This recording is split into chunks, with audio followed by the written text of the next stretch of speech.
guys know it is Drunken Chat, son. All right, welcome everybody to It's Drunken Chat, son, on the Comic Crusaders Network. I'm your host, Chitlins, Greens, and Cornbread, and welcome to another Saturday freaking morning, a great freaking weekend, and I am honored to have my co-host for this evening, the indelible Mr. Blind Adam. How's it going, brother? I'm sure it's still Friday night in some places.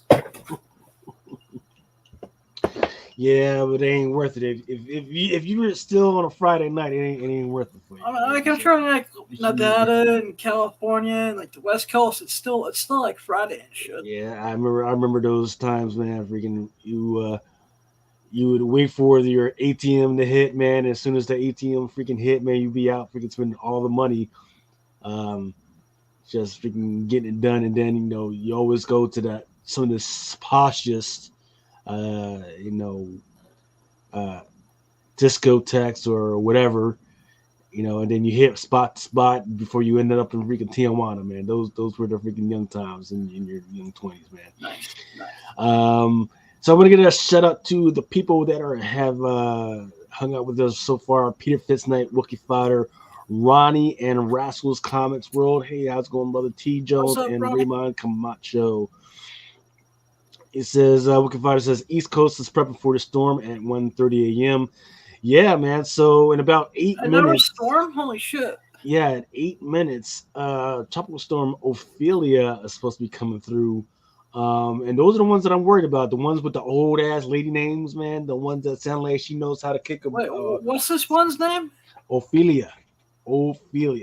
Shit. That's like any type of Juanita, or Margarita. That's not gonna be good. I hope my uncle gets back home to Florida in time. Is he driving up today? No, he's got like an early flight in the morning. Okay. So first order of business to alcohol. What I'm drinking tonight is the Crown Royale Salted Caramel. It's a limited edition. Apparently, lady at the ABC store. Yeah, the lady at the store, she told me is that it just came out today, or excuse me, Friday, and I don't know whether she was lying or not, but I said, it's only like $20-$30 or something, so let me go ahead and grab it. And so I've got it, and it's not terrible, but it's not good either. It's not it. So remember when I was doing that Screwball peanut butter whiskey? That was really good. The salted caramel, not so good. Not so good so far. So let me pour some. If you were going to recommend either the peanut butter, stuff or this to a newbie, which one would be better? Definitely Screwball peanut butter whiskey. Yeah, because there's pig whiskey, which also has a apple and peanut butter limited edition that's out there. That's Screwball. I'm telling you, that Screwball is good stuff. I haven't drunken it in a while, but it's still definitely good stuff. Because the reason why I haven't tried it in a while is not because it's not good. It's because I try something new every single week. But yeah, so that's where we're at. So, did you get to read anything this week or watch anything this week, Adam? Let's see. I read the latest Catwoman, which I'm enjoying. Gotham War. I watched Ahsoka. Okay. Which I loved. I read a couple other things, but I can't remember what they are at the top of my head. Yeah. I read Captain America #1 by JMS, which I thought was interesting. Mm-hmm. Yeah, that Captain America. I think we're going to review it on the No Prize podcast this week, which we're going to do in a few hours. I found it interesting return to JSM. Yeah, it's it's more realistic where you got a family living out of a car and everything, but then it's like, hey, by the way, there's this family living out of a car, and by the way, everything's going to be all right. Like, no, you can't just leave us all like that. You can't just open and close it on one freaking issue. You gotta freaking show more what's going on if you really freaking I'm care. sure that family will play a role throughout the rest of this story for some weird reason. I don't know, man, because I remember maybe I think it was a couple years ago that there was a Captain America storyline. It was like a quick story where Captain America goes back in time, right? And uh, he arrives at this black guy's farm, right? And this black guy is constantly getting harassed by like these white nationalists, which is KKK. They're not KKK guys, but they're KKK similar. Right? So Steve is just watching this go down. He's like, you know what, fuck that. So he steps in and freaking knocks these guys cold out and freaking sends them on home. Blah, blah, blah, right? And then and the black guy says, well, I appreciate that, but you shouldn't have did that. He's like, oh, you don't understand. I'm Captain America. He's like, yeah, I heard you, Captain America, but you don't. That's all nice from where you are and you fighting Nazis and everything. But here, Mississippi is a little different. So he's like, okay. He's like, yeah, you can call me if you need me. So Steve goes out in town to take care of himself, take care of some stuff. He comes back to the farm a little later. The whole bitch is like burned down, right? He's like, wait, what happened? He's like, yeah, I told you. It's like, with the Nazis, you could just freaking knock these and kill them and everything. But here, things are a little different because no matter how many guys you freaking knock out, there's always going to be more that just come out the woodworks. So that was, and then that was an open and shut. That was like open and shut, and then they didn't come back with Steve like trying to help the dude freaking rebuild his fucking farm or none of that shit. He was like, oh well, them the breaks, and then he just freaking saunters off into the freaking midnight woods. Crazy. Restmore says, hey, what? No mezcal tequila mixed tonight? Like, no, man. Freaking mezcal was last week, and it had me tore up from the floor up. It had mezcal, and a mezcal margarita. Yeah, you sound like you were recovering all day last Saturday, man. I was just so tore up. I shared it with my wife, man. So it wasn't like I drunk it all by myself. I don't know what the hell. As I'm starting to pour this freaking salted caramel Crown Royale all over myself right now. All right. Hey, what's going on, comic sneakers? Nice to see you, brother. Freaking, how y'all doing? And of course, if y'all drinking, please share what y'all freaking drinking so I can know what's going on. Maybe get some new ideas. All right, so let's actually get into the actual show this week because I know Adam doesn't want to end up freaking passing out. Yeah, I don't want to pass out during FLC like I did last week. You got to learn how to take dad naps, man. So once again, I am not. I'm still adjusting to a new medication at the moment too. So yeah, it is 1:30 in the morning, man. And I think Aaron and we ended up going till like 5 o'clock in the morning last week. But once again, I am not a financial advisor. I am not a certified CPA. Yada. I'm doing this. I'm just calling the facts, saying how I see it. But there's all types of things. Do your own research and consult a real financial advisor or investment broker or whatever the fuck they call themselves. Mm-hmm. We just do this for the radio and the YouTubes and give our opinions. So last week it was pretty much in the red. Disney was at $85.58. Not the lowest it's ever been, but pretty low. But then this week it went pretty damn low. I'm not sure if that's the lowest. I think it's not. I don't think it's the lowest. I think the lowest is actually like $80 or something like that. Wikipedia says I've made more money than Vanguard. I can believe that. Vanguard's got their own little weird thing going on. But Disney is at $81.25. Damn. If this had been 5 weeks ago, I would have told you that is an absolute freaking steal, right? Because got to remember the target price is like $106. Before then, it was like $120. And then just maybe over a year and a half ago, the target was $200. Okay, so now we're at 81. And amidst this, they've been fighting with some of the cable providers. They're getting ready to sell ABC. That fight is still going on. The fight with Comcast or whatever. No, they suited up. They're supposedly it's with Spectre. Spectre was the Spectrum they're fighting with. All yeah. right. Yeah, so they signed that on, but I don't. They haven't released the numbers on what that actually is. In the meantime, I'm starting to notice that the content on Disney Plus is getting skimpier and skimpier. As I was looking So for, it's not just my imagination.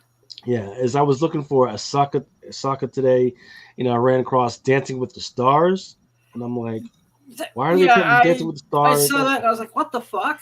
I saw a Yeah. couple of 9/11 documentaries.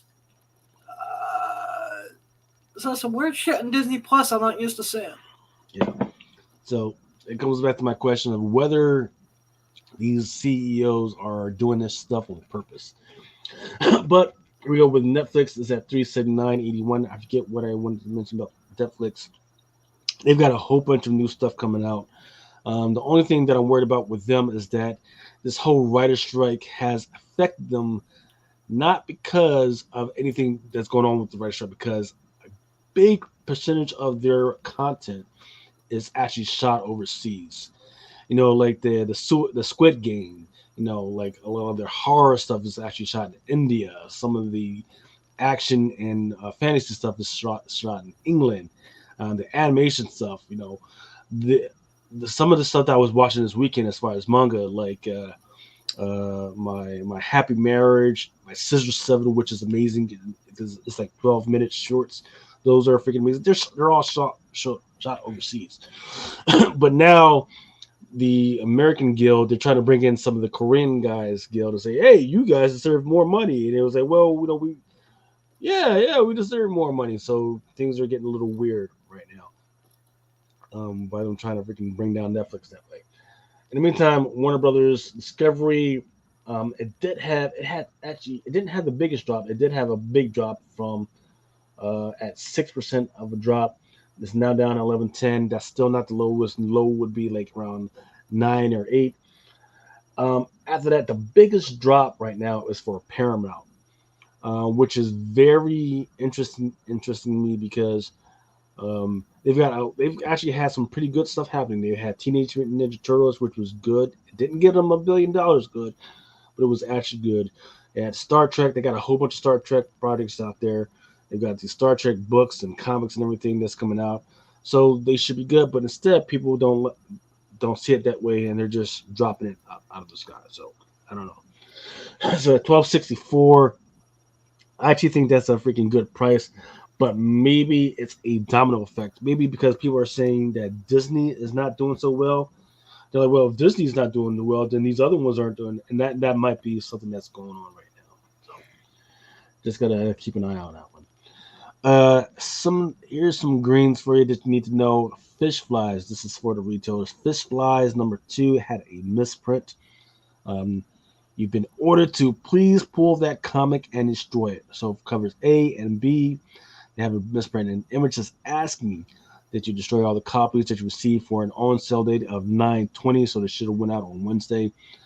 In return, you are going to receive the full refund for those books and a freight credit. The placements are being reprinted to correct the error, and you will not need to reorder this title as orders will be matched to your original order. So there you go. So if you are one of those people that like to collect errors and misprints and everything, need to keep an eye out. And if you see that your retailer still has Fish Flies number 2 on the shelves, then if that's your thing, go ahead and grab it because that thing is a misprint. Just saying. And of course, don't forget about the Batman 608 foils as well. You just said Batman sex foils? What? I said 608 foils. What's that? The Batman Day Batman 608s. The foil. Was it a misprint? Yeah. Oh, okay. They were the same thing like fish flies. They were asked to be destroyed and returned. I didn't get any 608s. I don't know, but I do have a couple of lunar boxes sitting over here that I need to open. I wasn't planning on opening it until this evening. So, hey, Adam, do you remember when NFTs were absolutely on fire? Yeah, when they were taking over the world, and they were the next big thing, and you could print a picture of Paris Hilton sucking off a donkey, and you can make $100 a pop I on. don't remember all of that. that's I just remember that sounds NFTs like were like ruling the world at one point. yeah. So NFTs at one point were like real in the world. That means that if you bought an NFT of something, then that would get you access to like a real world event. So a lot of these clubs that like these special exclusive clubs that were like that promised like, hey, we're only 80% freaking females. You could sometimes get into these clubs if you had the proper NFT. Of course, the NFT was going to cost you thousands and thousands of dollars, anyways. And then all of a sudden, you know, computer nerds were freaking buying these NFTs and getting to these freaking clubs just by virtue of the NFT. Well, apparently, what's happening right now is that within the last week or two, there was an NFT crash. Now everybody's saying that the NFTs, 90% of the NFTs that are out there are absolutely worthless. Why am I not surprised? It's crazy. I mean, I didn't expect it. I expected it to happen. Like crash is normal. Crashes are normal, but I didn't expect it to happen so soon.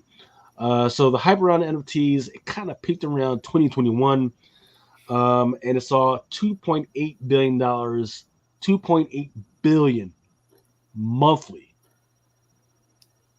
I'm gonna give you 3 seconds to freaking wrap your mind around that. 2.8, Yeah, I not can believe not a that. yearly, $2.8 million monthly, and trading volume recorded by August 2021.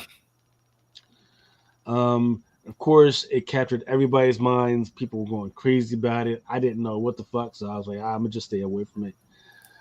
Data from the block reveals a weekly trading value of around $80 million in July 2023, and that was just 3% of its peak.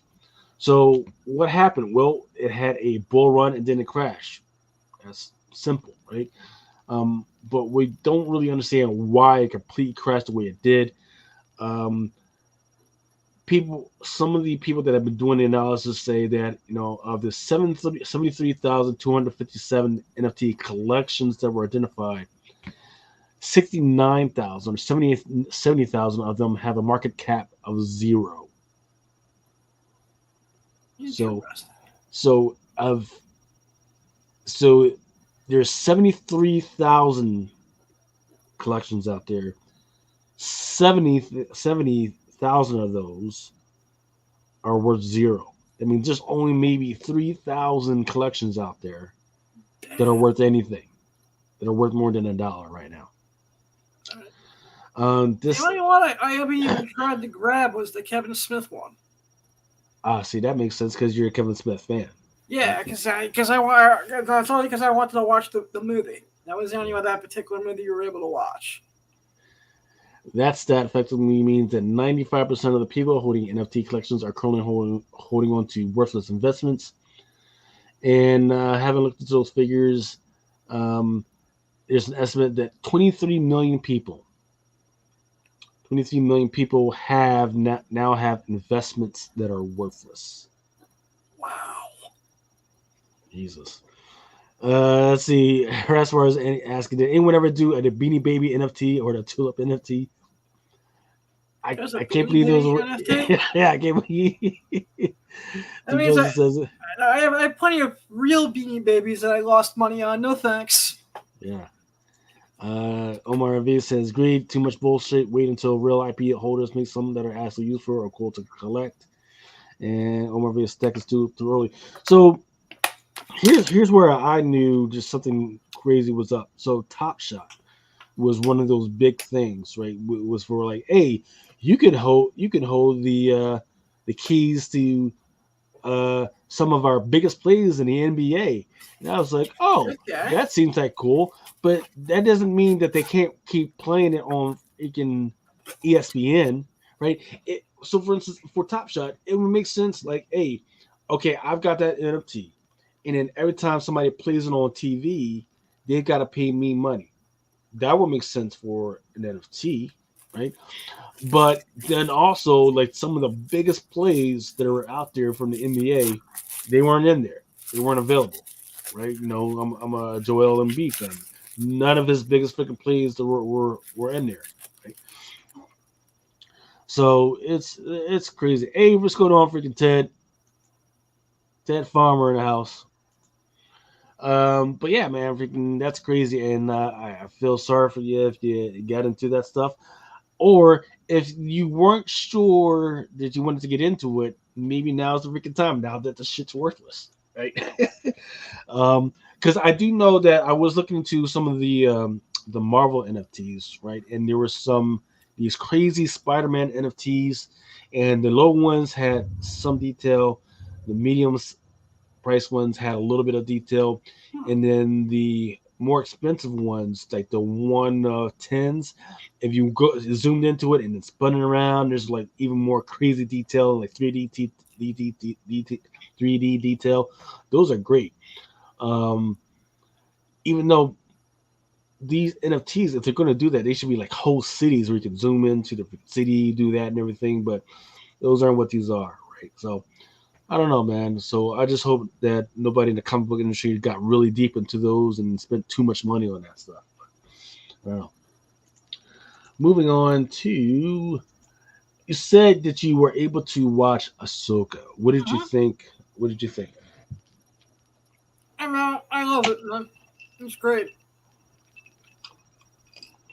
Yeah. So for those that haven't been caught up, no, this no spoiler because it's been all over for the last month before even this past episode was going to come out. You know, Thrawn Fallen Mix's Arrival. um, so does Ezra Bridger. He makes his arrival. So I'm not going to go too much into it because I'm going to let people watch it. But what I wanted to talk about was how it looks in the freaking market, and how it looked over like the last past week. Over the last past week, let's see how many 46 units of Star Wars Heir to the Empire #1 actually sold, totaling $9,000. So basically, if you had That 10, makes sense 10 because yeah. I was watching 3 copies of Heir to the Empire #1 on eBay in the last couple of days, Hmm. and are you seeing them starting really cheap and ending high, or just people probably have them in their watch and they're all waiting for the last couple of minutes for the auction?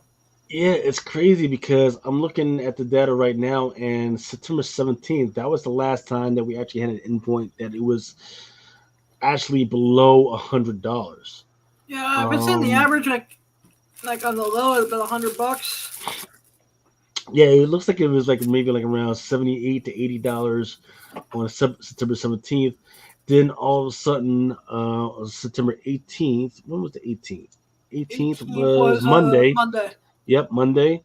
And then it shoots up to two no 350, and then it goes back down 19th and 20th. But then on the 20th, yep, on the 20th, we had one endpoint of $100. Not sure if that was raw or not.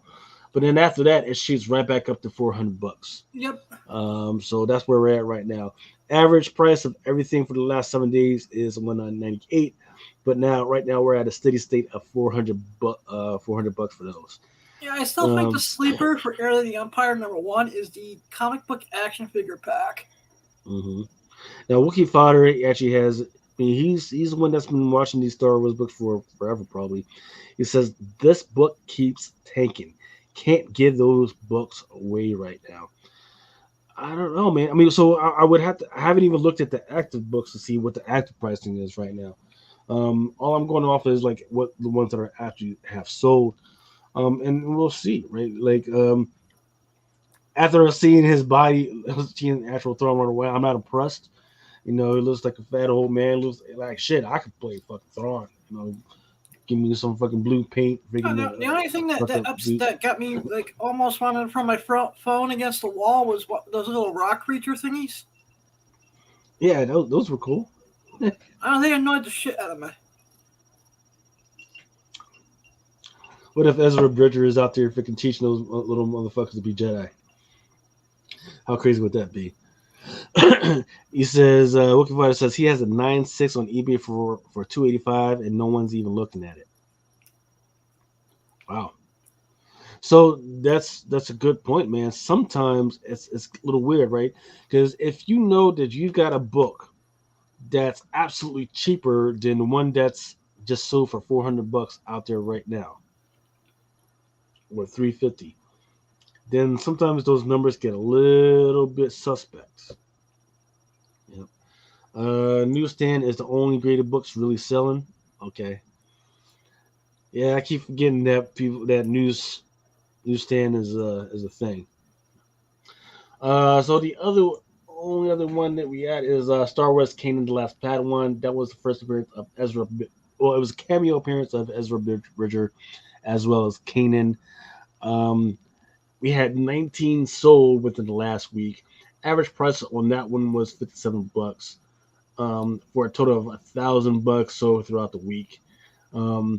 Same thing, right? It was a little up and down, everything. It kind of went up maybe a week ago on the 18th to $60, and then after the episode aired, then it shot up to about 85, $90 right now. That's always been for all the episodes with that book. Mm-hmm. So I mean, it looks like people aren't really that impressed right now with these books. I'm not exactly sure why or what people are looking for. Looking Fighter says that Kanan number 125 is criminally underrated. Yeah, I mean, absolutely. But I just don't know what's going on. So I mean, it's in between a few things right now. In between people going prioritizing having cash in hand right now, and some of this stuff being really cheap right now. Um, Look, inflation is a bitch right now. Stuff is not cheap as we would have thought it would have been. For instance, gas. I thought gas was going to freaking go down because it's not summertime, and it is not. Don't forget, a bunch of weird stuff happening over in China. So a lot of investments, people's retirements shit is going down. Within the next, I think the economy's got people nervous. People are holding on. I see like a mix of splurging and a mix of holding on to stuff at the same time. I mean, if it's cheaper than it's ever been, go ahead and freaking spend it. But if it's not, man, freaking just hold on to your pennies right now and just write it on out. It's like I always say, just be ready. Just be ready, right? Just don't If this starts holding on to things, just don't overdo it, because like you can't take anything with you, and you just never know. But try to find like a balance and shit. Yeah, absolutely.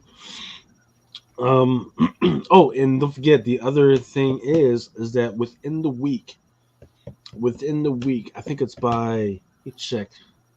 When is the end of the month? I think the end of the month is 31st. End of the month is next week, actually. Yeah, the 30th. So, Yep. So if Congress does not come up with the budget by the 30th, the government will shut down. What that means is that there's going to be a lot of government employees that are not going to have the normal cash flow that they're going to have, so they're going to be pinching their pennies. And I dare you to think that a lot of government employees probably are not comic book enthusiasts, but they probably are. And they're probably going to pull a bunch of their money out of investments as well, right? So pulling their money out of investments, pulling their money out of collectibles, that's going to send some shockwaves. So be ready, be careful, and waiting on that one. All right, so going to better and more positive news instead of that doom and gloom I was just putting out. Once again, trying to do that Terra Peak search. This is my own top 10, 15, 20, 100, whatever the fuck you call it. This is the Drunken 10, yo. Yeah. This is my top fuck you list, right? Yeah. Fuck you list for fuck yous. Specking out fucking list, yo. Oh, Did you hear about that congresswoman that was giving handies out at the freaking theater? I heard about it. That's crazy, man. Jesus. I need to I start don't writing think some it's letters. beautiful, but that's just me. Yeah. Okay, so it did a Terapeak search for the top comics that were selling this week. Predator versus Wolverine #1. That one just came out this week. That one was like the high 60s. Then there was the Predator versus Wolverine Mike McCone homage. That was like cover B and cover C, respectively. They're like these connecting covers.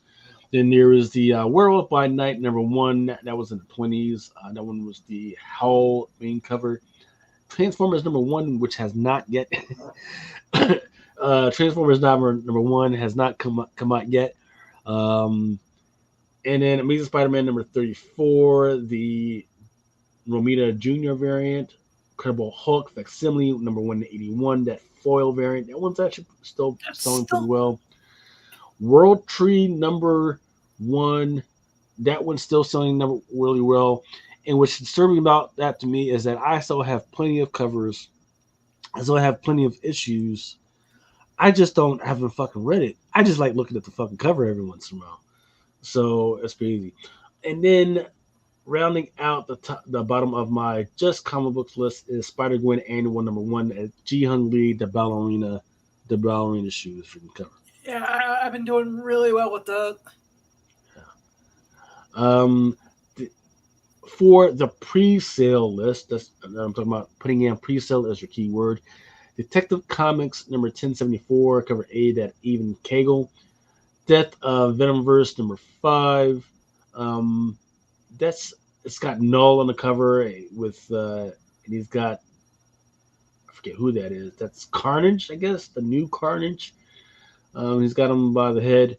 Then Predator versus Wolverine is somehow snuck in there as a pre-sale. You guys need to fix your freaking terms. That's because people don't know how to take the word pre-sale off their listings once the book fucking comes out. Yeah. Invincible Iron Man #10. That's the wedding cover. Ultimate Invasion #4. Ji Hung Lee still sneaking in as a pre-sale. Spider-Boy #1. That one is an actual pre-sale. It's going to be the first appearance of Gutterball. Harry Quinn, yeah. Harry Quinn, Black White Redder #5, could be that Warren Lau. And then another Spider-Boy #1, the John Ty Christopher Negative Space variant. Here's some of the stuff that came out this week that was really good. That Hawk Girl issue #3. It was an art germ cover for the Hispanic Heritage Month. Then it was Wonder Woman Dawn of DC #1. That was a $5.99 art germ cover. There were several new Amazonians inside the freaking book. That's probably why I was sold out. Yeah, I haven't had a chance to read it yet. Yeah, it's going to be interesting. They're going to go deep into the immigrant problem and the fugitive problem. So that's going to be interesting. I like the fact that they decided to go along with it and not just wrap it up in one freaking issue.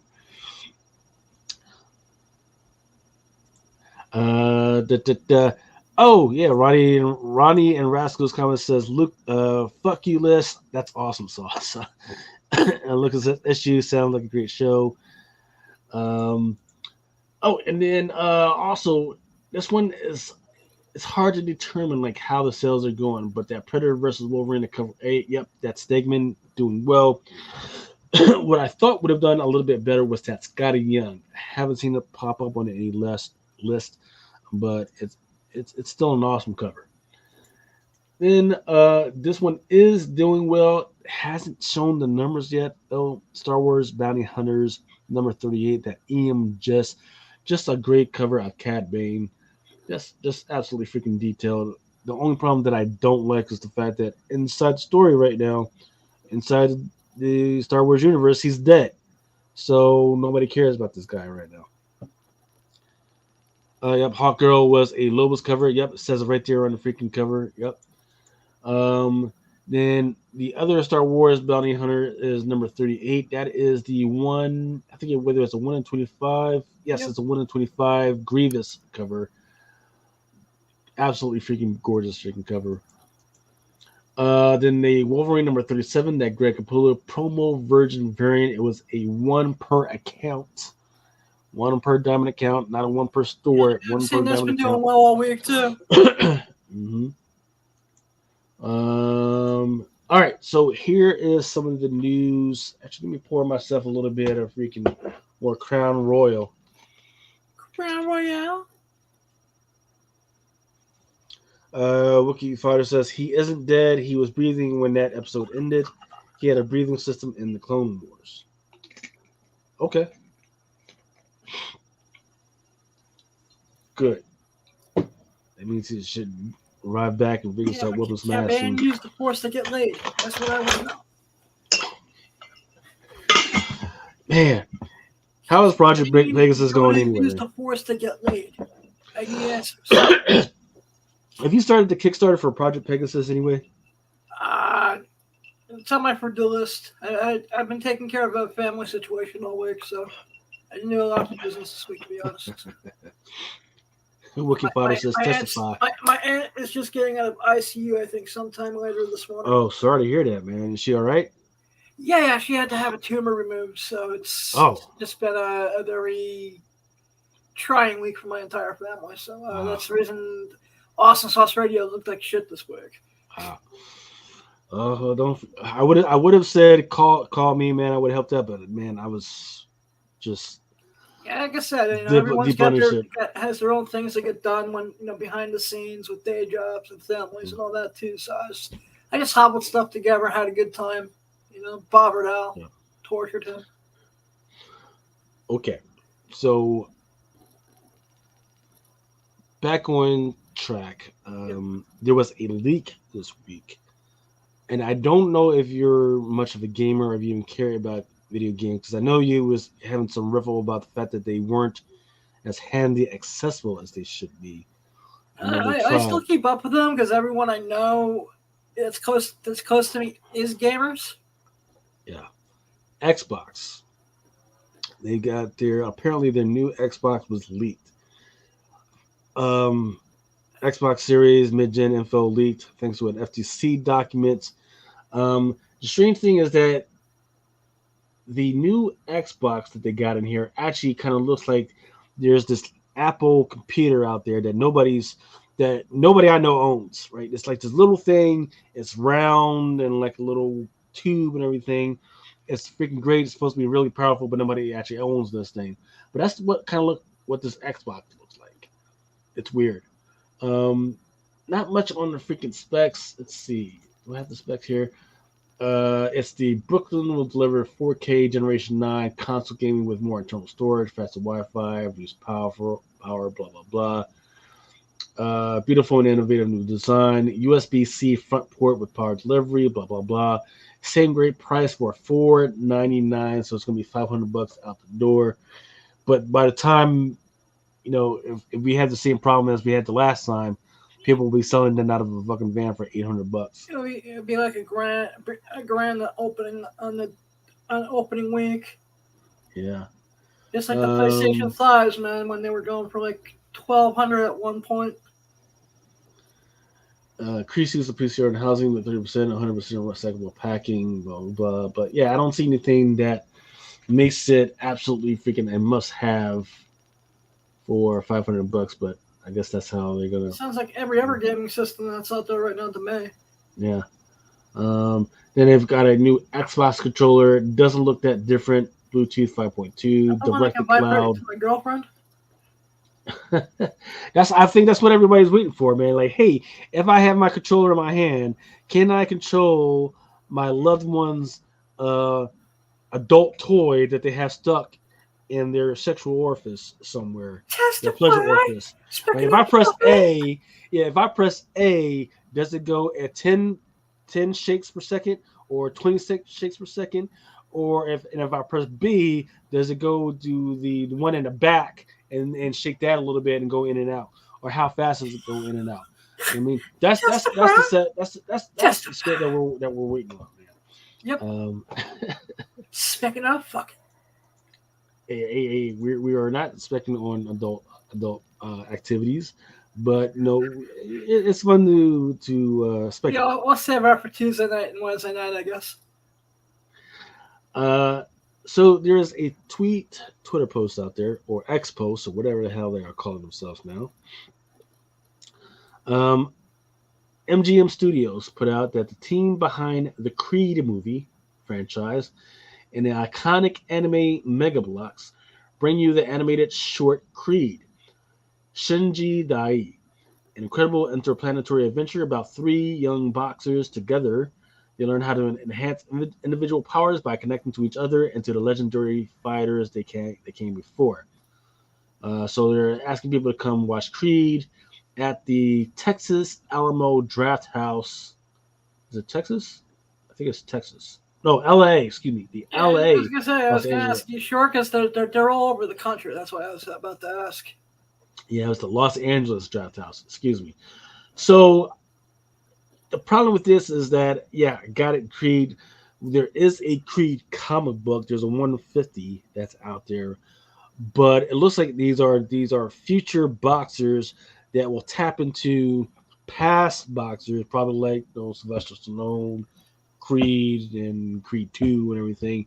So we don't know where they're going with this until somebody actually goes there and confirms who's actually in this freaking thing. Especially because it's called Shinji Dai. I want to see it. I want to see it. So, but it's going to be interesting. I'm getting tired of all these Creeds. Is it getting tired of all the what? Getting tired of all these Creed movies. Mm. Yeah, see, I am too. But if you're telling me it's an anime, now I'm interested because anime tends to take its time. It tends to That go is into true. it tends to go into the deeper emotions. Like so, for instance, there's this one that I'm watching this week. It's called Scissor Seven, and all this guy has to do is he's an assassin, and all he has to do is he either has to cut somebody's hair or he has to kill somebody. That's it. And you would go, and usually people go, Interesting. hey, I need you to cut this dude's hair, or this lady's hair, right? And he goes, oh, I'm just going to get this person a haircut, right? And so he goes down there, but before he gets there, or as he's doing it, they go into this whole crazy story about why the person wanted the haircut this way and that way, another thing. And before you know it, you're like, no, don't cut that person's hair. Don't do that, and you actually feel for the victims and everything. It's crazy. Interesting. It's crazy, right? But American TV, it's not that way. It's hey, boy meets girl, girl says go fuck off. They get into a fucking fight. They get into some weird disaster. They end up having sex, and then that's boom. That's the end of the fucking story. And then by season 2, you're already freaking tired because they already had sex and everything. It's fucking done. It's boring. It's fucking boring. Whereas I'll give it up to telenovelas. They'll they'll put them in bed right away, but then they'll put some other crazy ass story behind it, like, oh yeah, they just had sex, but he's got cancer. And you're like, oh shit, what the fuck's going on? He's got cancer. She now they gotta find a doctor. So she finds a doctor, but the doctor is her ex-boyfriend or her ex fucking her ex, and then the ex is like, oh fuck this, I'm not operating on this guy because he's fucking you, right? If I was hoping to get back with you, but how am I going to freaking bring this guy back to life? She's like, okay, I love him so much, I will go back with you if you operate on the guy, right? So they go back together. The guy's back alive. Like, oh no, Gabriota. Telenovelas Is this a show or a porno? No, it's a show. It's a for real show, man. It is a for real show. There's another one that's just like that, but it's about the dude's freaking daughter. The daughter needs a heart, and we'll go into that. I should have this whole other show. I'm with Mama Comics, and we'll talk about telenovelas and everything that's on like Telemundo and Netflix and all that shit. All right, so that was Creed. Creed, there's 150 out there. It's actually Is probably there also cheap. for the Creed comics? Isn't there also one that does a Mike Tyson punch out homage? Yes, that was a cover B or cover C. That was not a ratio, but that was like a cover B or cover C or something. All right. And then if they decide to bring the little girl in there, there is a 1 to 10 for her. I have no idea what her name is because I wasn't paying attention to it. But now that they actually are trying to do shorts on that, at least, I actually might freaking actually start reading it. There was a company that was aiming to release a product like that. I haven't watched anything past Creed 2. Yeah, so that's what I was talking about because when we were talking about the adult things, right? On Adam's show, we used to have Autumn and the director, right? And at one point, she actually started. She actually had all these things and products that the companies would send to her, and a few of those were those new things that were coming out. So if you ever want to see what the new stuff is coming out, you can go back to those old episodes when Autumn was on there, and you can see she actually has them in the back. It's like out there, right? So that's why we can't have it as a kids show anymore. It's a fucking adult show because she's got like all pink, red, purple. One of them looks like a fucking brain for some fucking reason and shit. It's just fucking weird, man. But yeah, you can go back to some of those old shows. I'm getting a new co-host, and we forget those episodes ever happen in the corporate office. Come on, man! You can't hide from your past, man. It was a great time. I'm not hiding from it. I'm just saying that we can move on. Yeah. Besides, you got Exotica coming up, man. Freaking damn right. Yeah. November 1st to the 5th, my brothers and sisters. So I know people love Conan, right? Conan Barbarian. We all grew up watching the Conan. Well, people forget other niche freaking movies that were like that, like Beastmaster and Deathstalker, right? Deathstalker was just like that, right? You know, just guys running around in loincloths, girls in freaking bikinis with swords and horses and weird monsters and shit. Well, Deathstalker is actually going to come out with a comic. They're going to get ready to through Vault Comics. They're actually getting really ready to release a Kickstarter to help them do the thing. So if you're interested in that, definitely freaking go to Kickstarter. Click the notify me on launch, and then we'll see how that freaking goes. But I just remember that stuff. In fact, they're actually gonna do a Deathstalker comic. Yes, they are. And what I'm gonna do is I'm gonna freaking buy me something. And I'm actually gonna watch it this weekend, man, because that was freaking amazing. Yeah, because I haven't seen it. I'm gonna watch Beastmaster now too. It's all your fault. I haven't seen one of those movies in years. So here's the deal, man. Freaking while people are pissed off that because we got superhero fatigue, people forget that during the 80s, what we used to watch was Conan the Barbarian, Deathstalker, Beastmaster, and all these. I forget they're called sword and sandal movies. Sword and sorcery type movies, man. Well, no, they're sword. They're called sword and sandal, right? So it's just a bunch of guys running. So that includes like Ben-Hur, freaking anything with like James Weston, freaking horses and guys in sandals and freaking swords and everything, right? Even if it was like with the freaking Bible in there, freaking it was called a sword and the sandal, right? So there was those, and then there was like their Arnold Schwarzenegger, freaking guys, tanks and guns, boots and guns. It was like pecs, tits, and guns is what they called it. Yeah, freaking freaking Rambo's, Total Recalls, Running Man. So in fact, just tonight, or actually last night, Friday night, me and the missus, we went to watch Expendables number 4. How was it? I haven't had a chance to get. See, man, it would have been. It would. I will say this. It would have been amazing, but the thing that fucked me up and not allowed me to watch the rest of the freaking movie in peace was the fact that 50 Cent was in the fucking movie.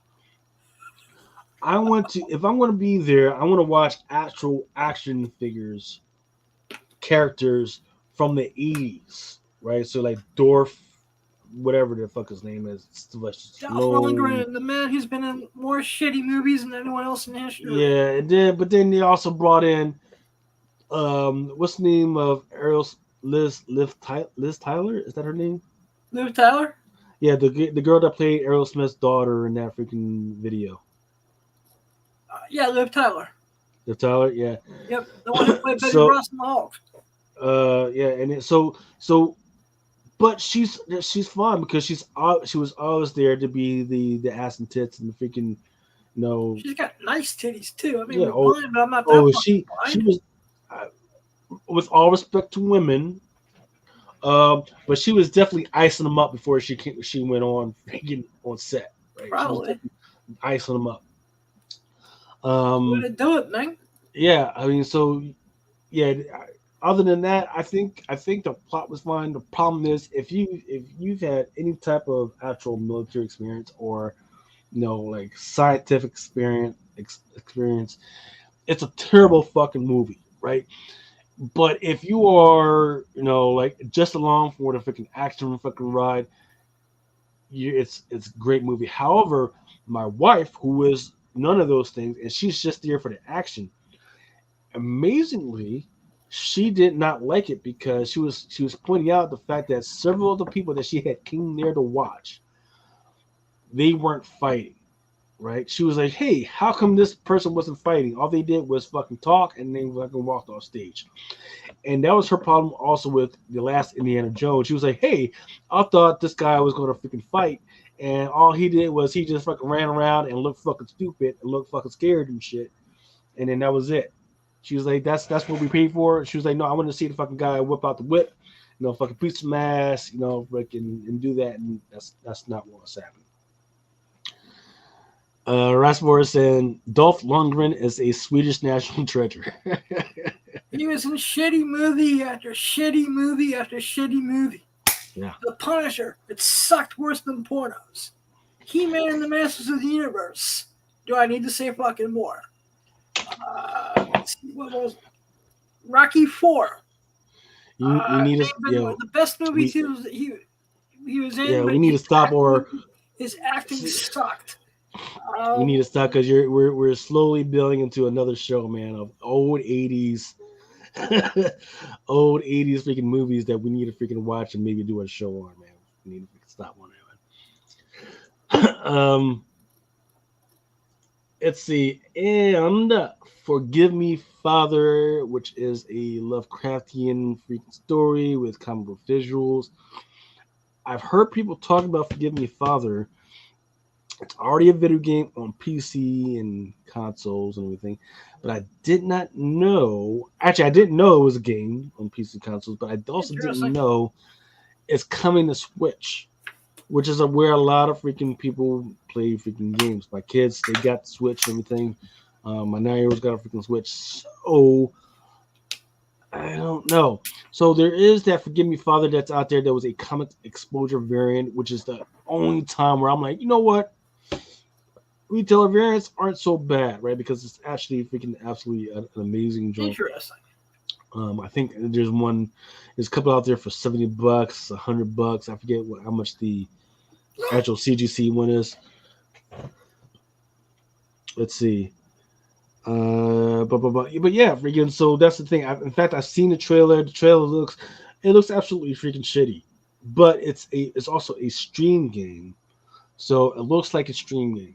If that's anything. But as they keep building on these freaking platforms, you got to think, hey, they're going to keep building into these franchises, and this is something that we need to keep an eye on.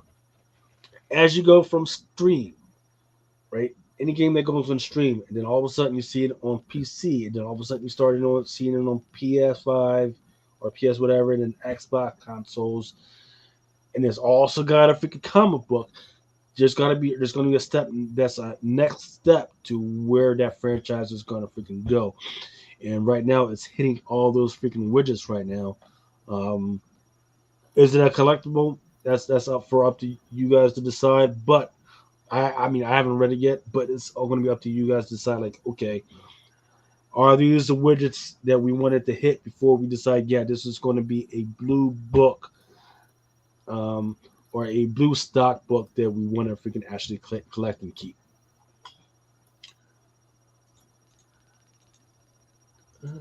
Uh-oh. Oh no. Okay, let's start getting into some of the books that are on FOC. First one's going to go on with is some of the ones that are connected to TVs and movies or games. The first one that I got is an absolutely amazing freaking cover. I love this cover. It's Justice League versus Godzilla versus Kong. It's got Godzilla. It's got a black background against it and this blue. And Godzilla is blue, but it looks freaking amazing. Especially if it was blue. This is gonna be a fun ride. Amazing, man. It's like freaking Godzilla's just coming out of the freaking water and he's looking straight at you like you. Oh my god, it will look like a fucking snack. It's a great fucking cover. Little too much wording, right? A little too much wording all over the freaking place. But it's still a freaking great freaking cover. The only other thing is that it's a connecting cover to this other one, which is the Kong cover. The Kong cover has got Kong, but he's orange for some fucking reason. They probably should have just made him dark brown or whatever, and that would have showed up a little bit better. But we'll see how it comes out because I'm definitely going to get at least the Godzilla cover. I don't know about the Kong cover, but we'll see how it matches up. I think these may do well as sets. We'll see, man. We'll see. And I still think story-wise, the thing I think that's going to make this, sink or swim is going to be what's inside the guts. Yeah, 4771 because it says it's a Battle Roar sound effects variant cover. Does it roar? I'm like, that's what I was thinking. I was like, does it roar? Why do they? Yeah, I was trying to figure out how that works. Is it going to be like those greeting cards that you open up and it sings a song type of a deal, or? Yeah, it's just craziness. Well, if that works, that's a cool gimmick. I'm not gonna lie. Yeah. There is this amazing freaking Walking Dead freaking cover. It's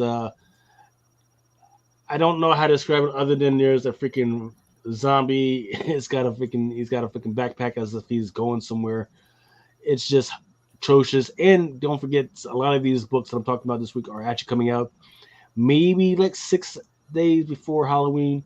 But this one looks really freaking good. Not sure why it doesn't. Then we've also got this nice freaking Duke House of Harnican number 10, cover A by Swalland. Nice. More Predator versus Wolverine. Freaking just Predator and Wolverine getting down. Freaking going toe to toe, hoof to hoof, claw to claw. Freaking trying to freaking kill each other. I read the first issue and it was what I thought it was going to be, or what a Predator versus Wolverine book should be. Just two freaking beasts freaking going at it, freaking trying to kill each other. Just good stuff. Cool. Hopefully by next week I'll finally gotten around to reading number 1. It's just my stack of, you know what it is when you have a stack of books you haven't gotten to yet. Oh yeah, it'll never freaking. It'll never like freaking. It never ends.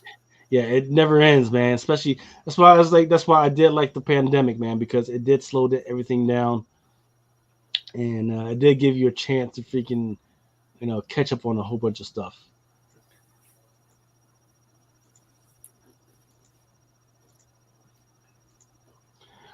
Okay, next one is Netflix Stranger Things number 1. They're starting a new series. It's a spinoff of the series. No 11 and none of those other freaking characters that are from the actual series. It's called Stranger Things: The Voyage. New characters and setting expanded the world of strangers. It looks like it's a setting set on a freaking boat. Yeah, it's going to be interesting because maybe they trapped one of the monsters on the freaking boat. Not sure what's going on with that. But there's Stranger Things Voyage number 1, cover B by Lambert, and the cover D by Aristolph. The Aristolph looks the best one. God damn it. Yeah, I'm not ready for season 5. Well, I mean, they kind of got to because the kids are getting older. They're almost freaking full-grown adults right now. But I didn't need it. They could have probably ended it a while ago, and I would have been fine. Just go off and do the spinoffs already, and go ahead and die. Joe 477 says might be a QR code to read along. Oh, that would actually be kind of interesting. Sort of like those soundtracks that they put out for certain comic books. Interesting. Next one is Wild Animals number 2. There's this young girl who's in a bog, and she's got a whole bunch of rats just crawling all over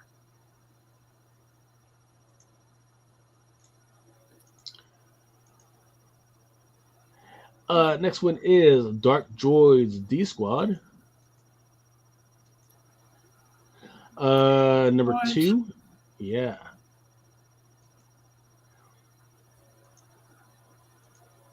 Then we got Star Wars Dark Droids D Squad number 2. Chopper Tom Riley variant. See, now this should do well. You would think, man, but the one with R2D2 that he just did, that just came out this week, it didn't do well. Nobody actually bought it, so it's so weird, man.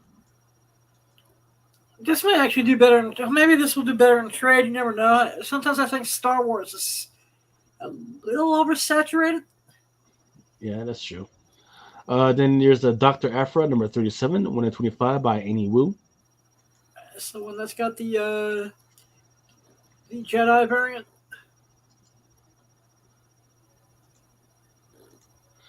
Then we got the Star Wars Dr. Aphra, number 37. Then there's a Darth Maul Clone Wars 15th anniversary. Nice. Then there's your 40th anniversary. Looks like you're coming to a conclusion soon on these Chris Sprouse joints. Yep, I think there's one more after this. Yeah. Then there's the Big Game number 4, cover C by Scalera. Yeah, I'm loving this book. Yeah. It's like one of Mark Millar's best series in a long while. No, yeah, because you got to remember. So apparently in this book is going to be, what's her name, Hit Girl, right? So if Hit Girl is going to be in it, then they've got to do something with her, and this is connected to that whole universe. There's been rumors that they were going to kill her off, but I don't know that's actually going to happen. They killed off a character in the latest issue, and I was like, wow.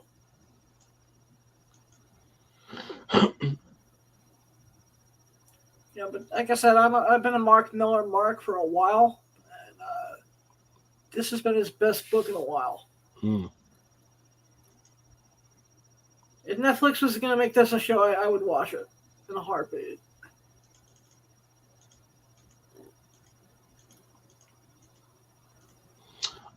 Then there's the Tenement number 5, a gnarly looking freaking cover. It's a Walking Dead cover. Tenement is another book that I have not read, but they just have these outstanding freaking scary covers. It always looks like it's down my alley. I just haven't freaking actually gotten around to reading it. But yeah, it's I guess the guy from Tenement, and he looks like freaking Negan, but he's got this weird mask on. Yep.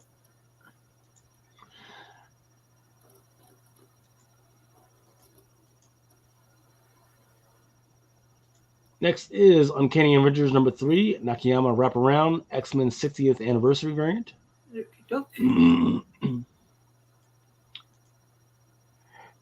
Now for some of these ones that are going to be... Uh-oh. Why did it skip that? Interesting. Stand by.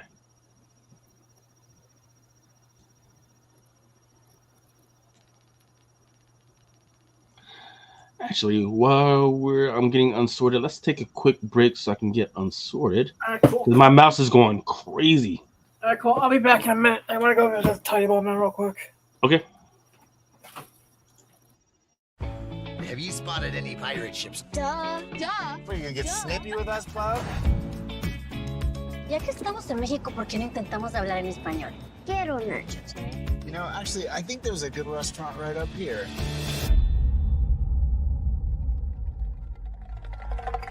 Whoa. Well, that has changed since the last time we were here. My name is Paul Sturgis. I work for Nixon Oil. Supposed to ferry out to the rig from here? Dad, I think I see it. Is that it? Yep, that's her. I'm here to do the inspection. What is it? Protección.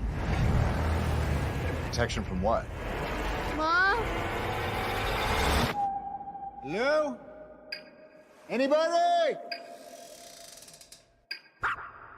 Where the hell is everyone? What's going on here?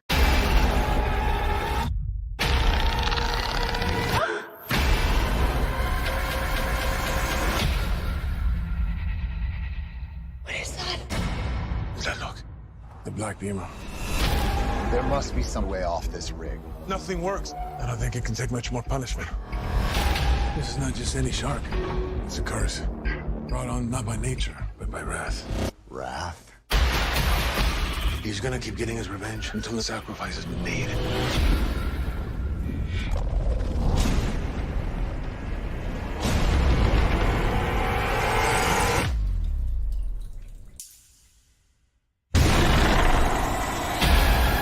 The only way to stop it is to kill it. I have a plan. You will not take my family away from me. You're the monster. Open your eyes, cabron. I know a big-ass shark when I see one.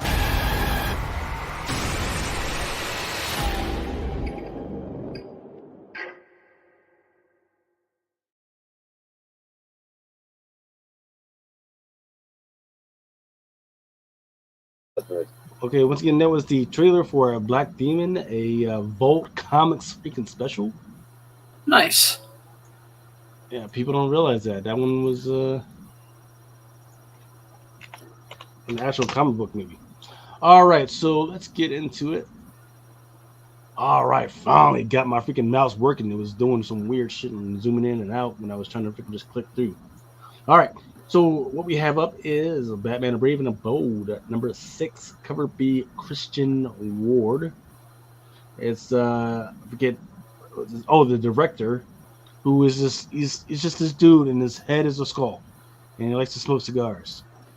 Doesn't make him any less creepier, man. Yep. Archie,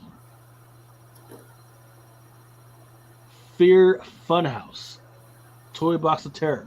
Okay, there's a whole bunch of horror stories.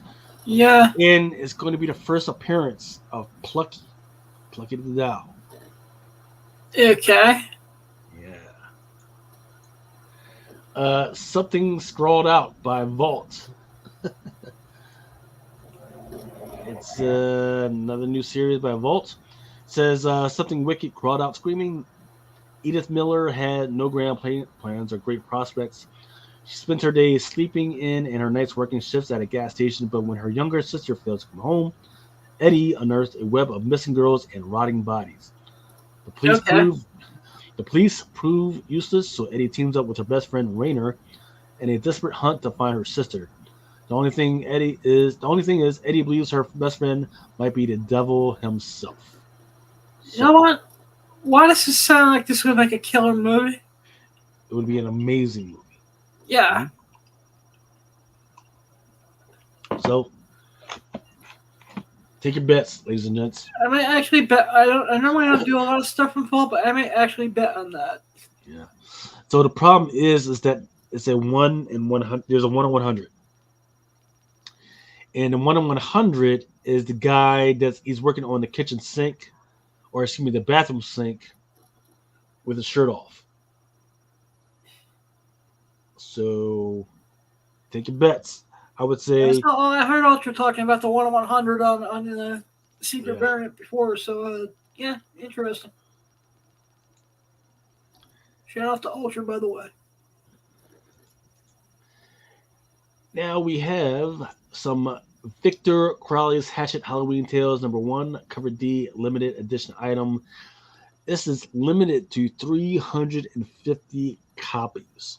If Okay. you know who Victor Crowley is, you're gonna want this, and if you can love it, and if you're a freaking C movie fan like I am, you're gonna want this freaking joint.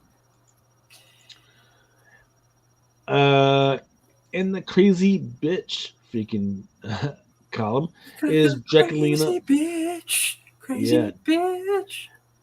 Draculina Blood Simple number 6, 115 by Mattioni. It's a virgin. Okay. It's got one of the Draculinas. Her hair is just grown out. She's got blood all over her lips and teeth, and she's just straight looking at you, crazy as hell.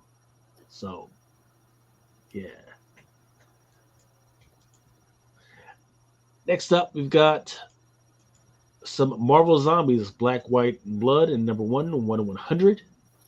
It's a zombified Wolverine. Another is very offsetting because just like the one that I was talking to you about with Draculina, he's looking straight into you. He's not looking away. He's not chasing. He's looking straight at you, into you, like you are your dinner. Interesting. Batman: The Brave and the Bold, issue number 6, 1 in 25 by Marguerite Sauvage. I don't know how to describe this other than there's a lady and she's nothing but bones. Okay. Weird. Then Green Lantern War Journal. This one is a 1 in 25 by Ariel Colon. It's a lady with a crown and she's got half her face, Okay. no nose, but she also has a Green Lantern ring. Okay. There's another Green Lantern War number 2, where she's basically on a subway, and there's a whole bunch of zombies coming at her. God damn zombies. God damn. Well, I think people are missing out on the whole theme for the last 2 years with DC, is that they've been doing this whole zombie thing. It's been all over the place. Like it's even in the movies, right? So the whole thing with Darkseid is he's been after the what's it called, the something formula, it's like the anti-life The anti-life equation. Yeah, the anti-life equation, and the anti-life equation can bring people back to life. They can send them away. You can do all this other crazy stuff. They actually did a Sergeant whatever. I think that's Sergeant Rock from Beyond the Grave type shit. Right, that's where they started. They tried to explain like how it's always been here, and then it's kind of spread out through the DC zombies and everything. So it's always been there, and that's what they want to try and build to and get people to understand. But people haven't been going for it. So, like I said, my only problem with the Cease was if it was an ongoing instead of like 500 different miniseries. They can't do that. They need your money. Exactly. And there's this other Green Lantern War Journal where he's kind of wasting away in the water. Kind of more body horror stuff. More Marvel Zombies, Black, White, and Blood. Daredevil as a zombie. Okay. Another Green Lantern, but done by John Jang. Godzilla, Here There Be Dragons. Showing Godzilla scale to a ship.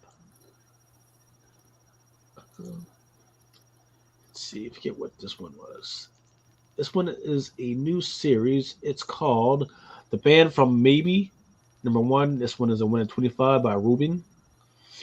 It's about space cowboys, and it's like a Western, but in space, and there's like dinosaurs and horses and all types of weird stuff. But if that's your thing, if space cowboys is your thing, this is the book for you. Cowboys and westerns and dinosaurs. Kill Your Darlings number 2.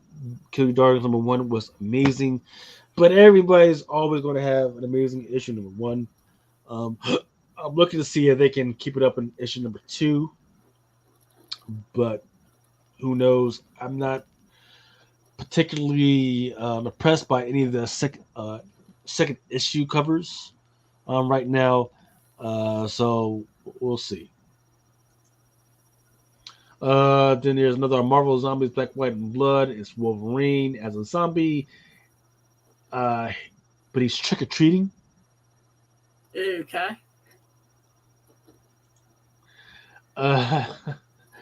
Tales of Suspense, number 13, Dreamweaver. Then there's another Marvel Zombies with Wolverine and Hulk as zombies. I actually kind of like this cover. This one is, who did this one?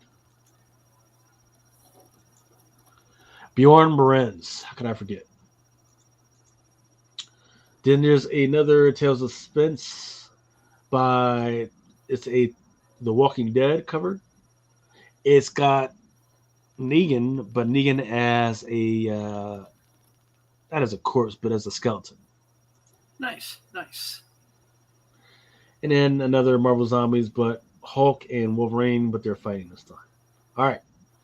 So here we go with some of these women-only freaking covers, and they look absolutely Now pretty and maybe good. specking on titties on 3, 2, 1, yo. You gotta be careful because some of these are saggies. All right, so yeah, just leave it at that.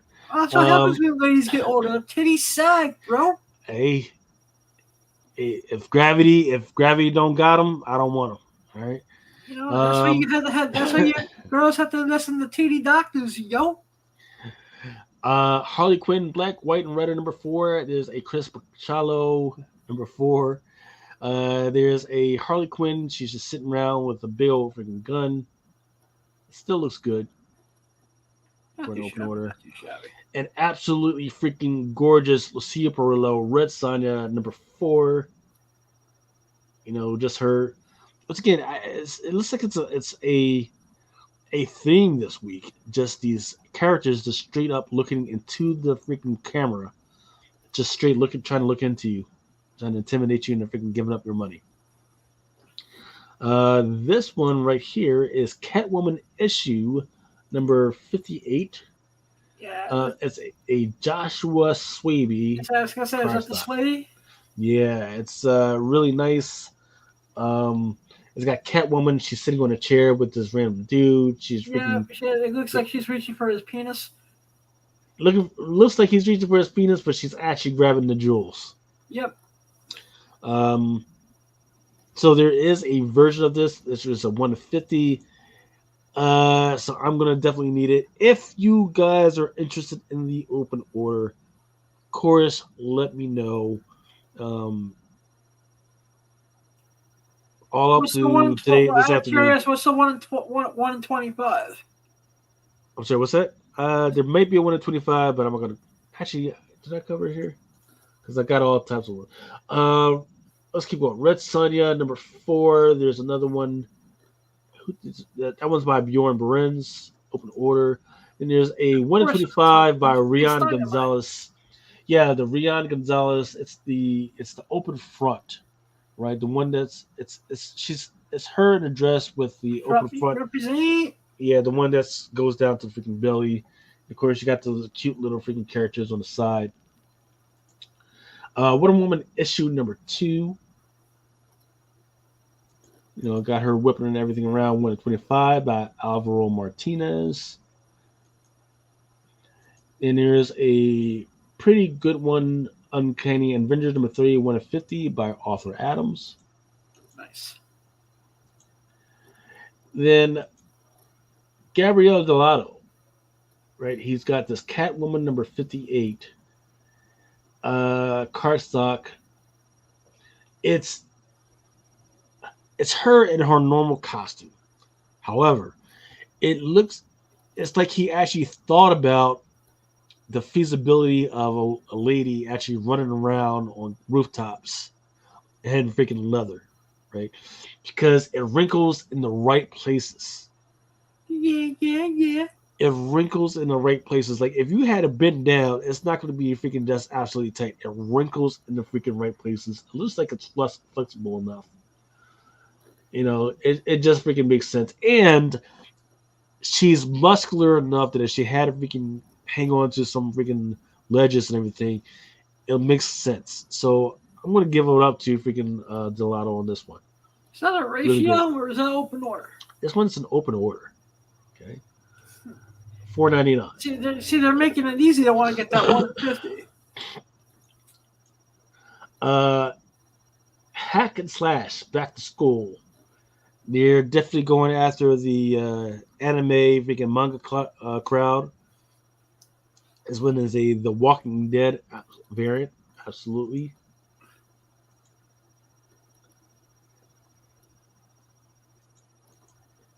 And then there's a Batman Superman World's Finest David Nakayama with Lois Lane and Catwoman. Nice. More Hack and Slash Back to School. Some fan service. Hallows Eve. Really freaking good looking cover. It's called Hallows Eve, The Big Night. And then there's also a version of this, which is a 1 of 50 by Ben Harvey. More Harley Quinn, Black, White, and Red, number 4, 1 in 25 by Talaski. Yep. Who is Nemesis? Alpha Flight, Carlos Gomez, Homage. Gargoyles Halloween Special, 1 in 10 by Marca and Dolfo. Then some Red Sonja 2023, number 4, a Jenny Frizen. Modern icon for now. You know how much I love Red Sonja and how people try and draw her. Now here's the interesting thing about this, Adam. She's normally always in some type of metal bikini piece, which is always weird, right? And she's on her waist, she's got the chainmail. Yep. Right. But in this particular piece, the chainmail is coming up a little, so you can actually see what's under the chainmail. Testify. So, if you're a Blind Adam fan, you might want to freaking go ahead and freaking get that. Just saying. You know what? I'm gonna be specking on fucking. No, just specking on freaking naughtiness and perversion. Good Lord, Res Dynamite. What are y'all doing? Hawk It's just Girl. Dynamite, man. They do like 500 variants. We're gonna be wearing oxygen tanks on our bodies because it's all Dynamite's fault. Mm-hmm. Jesus.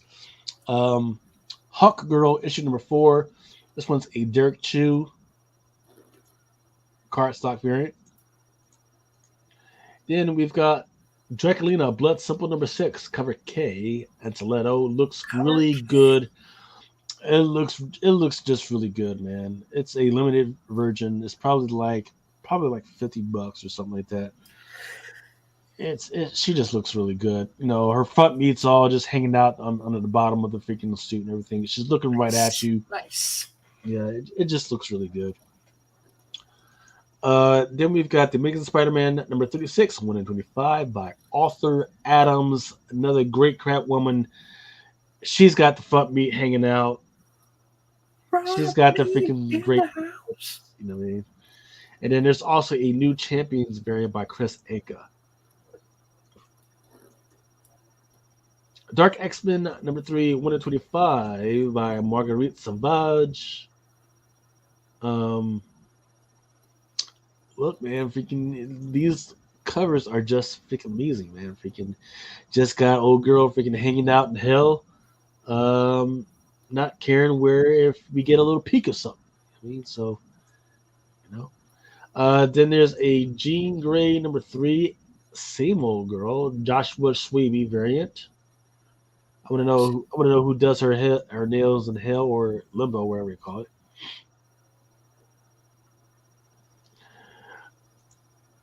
Realm of X number 3, Mike McCone, Magic. Getting down. Slices of Life. We've got a nice Titans issue number 4 cover with the Titans just playing D&D. That's nice. That's nice and simple, man. And then we've got the Immortal Thor with him reading a comic book. And what's interesting is that he's actually reading the Gods comic book. Sweet. So I'm wondering if they're telling us to read the Gods for a reason. I'm not sure. Okay, Superman issue number 7. I read it. I just can't remember if there was anything interesting in it. But this one is a freaking beautiful freaking cover. Well, I mean, it's not beautiful. It's a really good freaking cover. Is it Delgado? Can't freaking tell. Looks like I didn't freaking put the notes The in there. Superman series is awesome. No, oh no, excuse me. It's Finch. It's Finch, David Finch. Excuse me. Can't believe I couldn't fucking see it. It's right there on the freaking cover. Then there's a Wonder Woman number 2, Julian Totino Tedesco. It's a meh. You know, I mean, I get it. I'm not hating on her old costume. It's just that the face that they use for her. Butterface. It was good. I'm not. Yeah, I don't know. Nightwing number 107, another Gabriel Delgado. Looks like he had to freaking pay the bills because he definitely has been going to work on some of this stuff. Then there we go. There is a Wonder Woman number 2, a Gabriel Delgado. That's how it's supposed to look, but it just needs a little bit more context to it. Okay.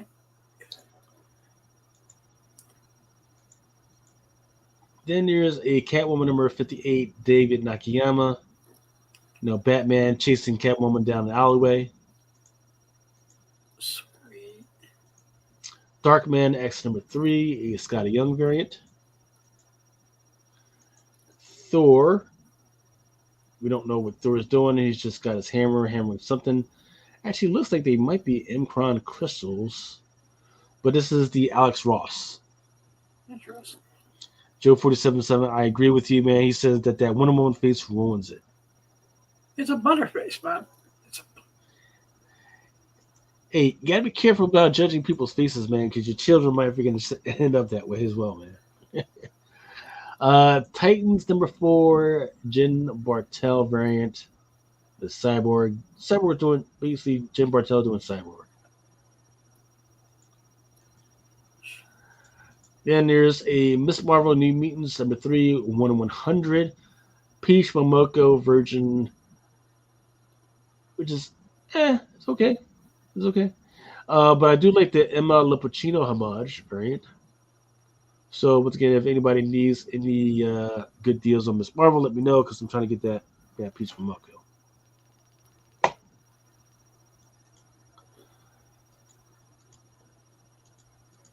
Torrin Clark also did a Cyborg. Uncanny Spider-Man number 2, an absolutely beautiful rose beige. This one is like a mixture of Nightcrawler and Spider-Man. Yep. Nobody asked for the fucking story, but here we are. But I don't care about the story, but I do like this freaking artwork.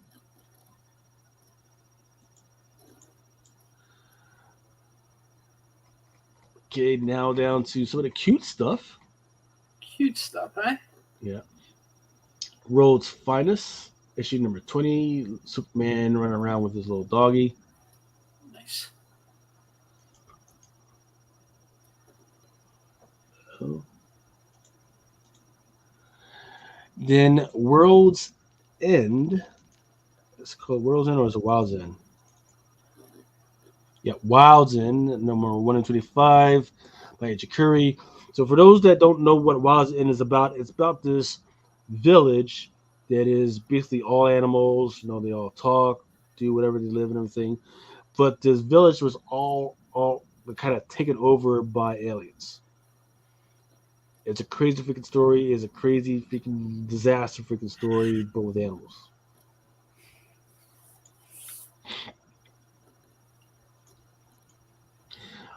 Superman number 7, Lee Bermejo. It's a little kid. Okay. dressed up as Superman, and he's trying to freaking fly. But in the background, you can see actual Superman flying.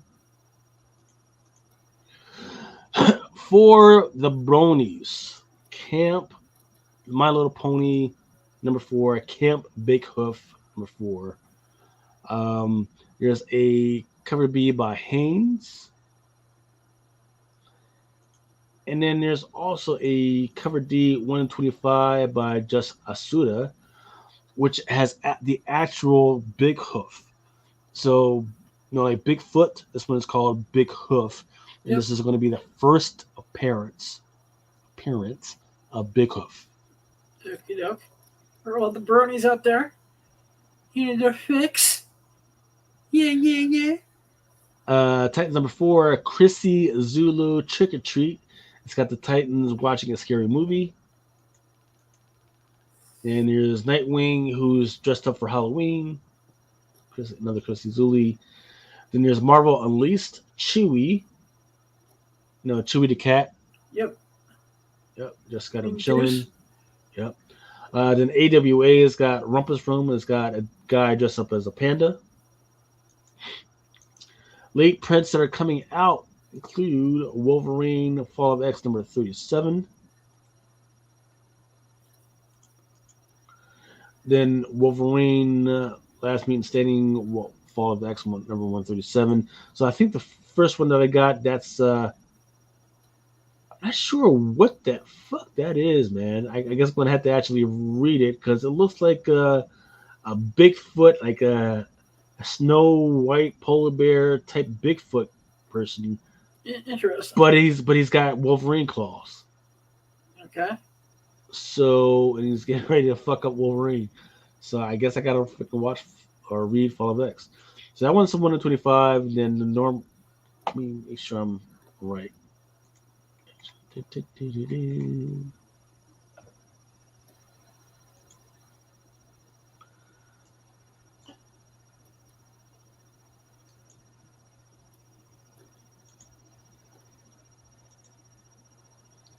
Yeah. Okay. So the first one I'm talking about is second print Juan Jose Rip variant. That's regular. That one's an open order. Then this one right here. That's a 1 in 25 by Greg Capullo. Yep, that one's an incentive variant. Also, second print is going through Bad Omens Concrete Jungle. I've said before, hey, this is a real band. You might be able to catch them sometime and get it signed by them. But I did not anticipate there was going to be a second print. But hey, here we are. And I actually wrote a note for myself. The second print is actually going to be limited to 5,000 pieces. Okay. Daredevil number 1, second print. There's going to be a 1 in 25 by Aaron Cutter. For the 2023 Spider number 1 local comic book day, there's a joint by Chris Campagna. Okay. Uncanny Spider-Man has a design variant. Captain America has quite a few of these. Let's see. Make sure. I think there's one by Joy Perez. Make sure I get these right. Now for a dead guy, he's got a lot of covers out in the last few months.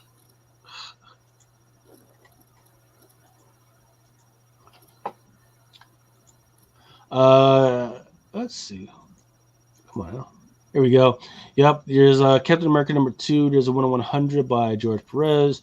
And then there's also one by Lunas Warnick. That's the new champions. Okay. And of course, they still haven't told us like what the names of these actual sidekicks are. The why the fuck? There's a and you know I love David Nakayama, but there's the Superman issue number 7. There's a negative space. I don't like. Yeah, I don't like. Like they're gonna beat like a dead horse. Yeah, I don't like the color. It's a negative color variant. I don't like the fucking colors that they use for Superman. I don't like the fucking dude's face. I don't like his fucking pose. I don't like any of this shit. Another why the fuck though is Al Capone Al vampire. Capone vampire hunting, yo. Al Capone vampire. So right after we have Harriet Tubman, Demon Slayer, now we got Al Capone vampire slayer or vampire. So Why did Al Capone be making deals with the vampires? I don't know. Man. I'm intrigued. I'm going to read it at least. I love Al Capone. Yes. Al Capone is a national hero, god damn it. A national hero? Damn right. He saved Chicago back in the Depression era, man. By he killed a few people to providing do it, but he alcohol? made sure that Chicago was up back on track and financially well. He may have been done a little bit of blood here and there, but you can't make an omelet without breaking some eggs. Testify. You're crazy.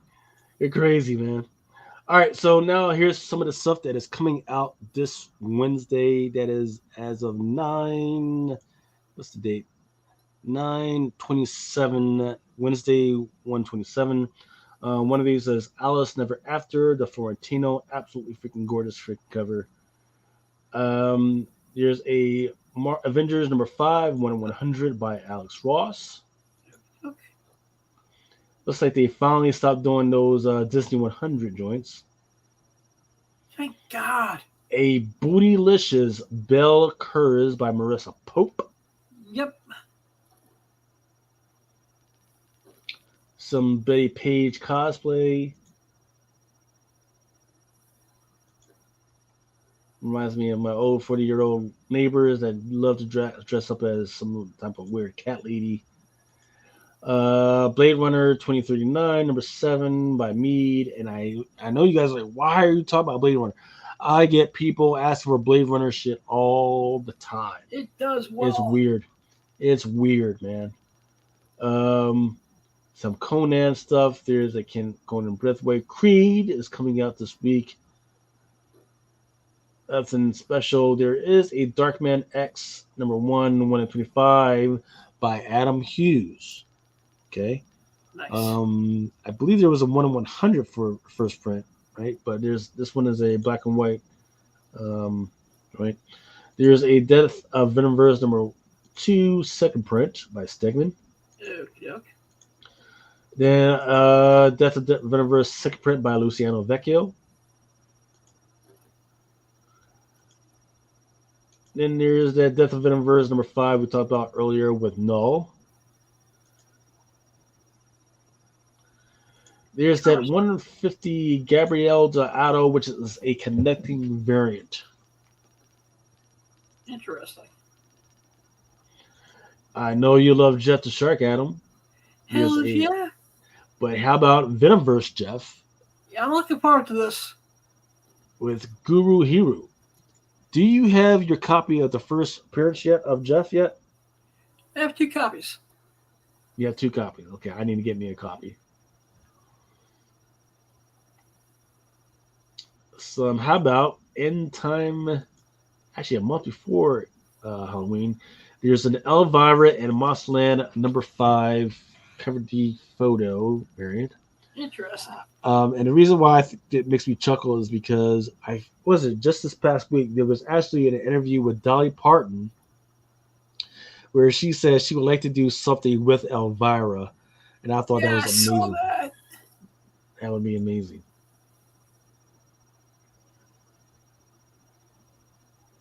For those perverts from like Comic Crusaders like Dave who thinks, hey man, yeah, I was like, man, he's like, yeah, man, I would totally do Elvira. I was like, man, she's like 7 years old. He's like, still do it. Like, she's a gilf, but that's Nemesis's thing. That's Nemesis's thing, man. Oh man, I'm not trying to pay anybody freaking hospital bills. Like the song says, different strokes for different folks, man. Hey, no, man, I'm not trying to freaking pay anybody's freaking hospital bills, man. No, fuck that. Very low. Strokes rule the world, motherfuckers. Yep. Very, very low in stock is Gun and Breed number 2 by Blood Moon Comics, a very beautiful joint of a skeleton type villain cowboy.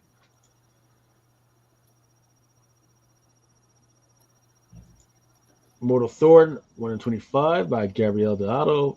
Not necessarily his best of Thor and Loki fighting. Then don't forget damn. Invincible Iron Man number 10, Invincible Iron Man number 10, Lucas Warnock. Open Order, cover A. Nice. It's a connected cover, and it's sold out already at Diamond. It's cover A. Great. Then there's the 1 in 50 by Hedrick. Okay. That's the one that's got all the characters and they're in costume. Yep. None of the other ones sold out, but then there's a beautiful, absolutely freaking beautiful 125 by Ejikori. That's the one with Jean Grey in costume with fire behind her. Absolutely freaking gorgeous. There is a Peach from Moko. Let's see how that's doing. It's not. Nobody cares about the Peach from Moko. There's a Marvel Unleashed number 2 by Ron Lim in stock. It's good to go. Don't forget the Microdose number 1 facsimile comes out for those guys, for those of you that like facsimiles. There's also a 1 in 10 Mighty Morphins Power Rangers number 112. There's a 1 in 10. That's the Zombified Power Ranger. Yep. Then there's also a 1 of 75 for that one. That one's done by Chikuri. And she's been on fire as far as just getting work. Nice. Monstrous 48 is coming out. Moon Knight, City of the Dead, 1 in 100. EM Gist is coming out. Actually looks pretty good. So Miss Marvel, New Mutant, number 2. I'm looking forward to reading that. The story wasn't all that bad for issue number 1. Some Rick and Morty. Everybody's favorite book. Book of the week, book of the year. Sainted Love number 1. It's got the guys that are just in like weird specking on fucking positions. 2 guys. Specking up fucking. Yeah. Hey. Gay love, Amen. man. Testify. There's even some polybag variants of this one. Yep. And they had, it wouldn't be so bad, but the fact that they had the nerve to have a 1/100 is crazy. Yeah, I'll agree. It's a little much. Ultramax says he is 5 minutes from home. You know, I'm sad for the Ultra Maximus. Love you, brother.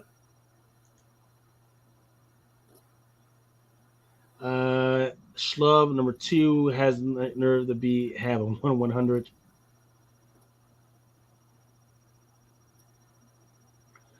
Star Trek number 12, cover E, 1 in 25 by Rosanas. Nerds. And then I really do like Star Trek Day of Blood, Shax's Best Day, 1 in 25 by De Martinez.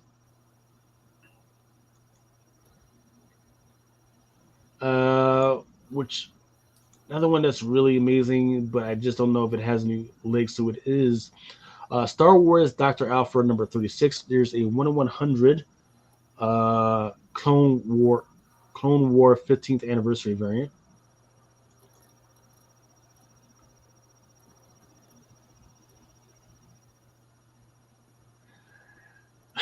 There's a Star Wars Hyperbase Stories number 9. Looks like it's I'm not sure who this is. It says it's Cad Bane versus Quinlan Voss Battle Royale. Interesting. Not sure who these guys are, but there is a Carrie Node variant. That one's why do I feel like I've seen him before?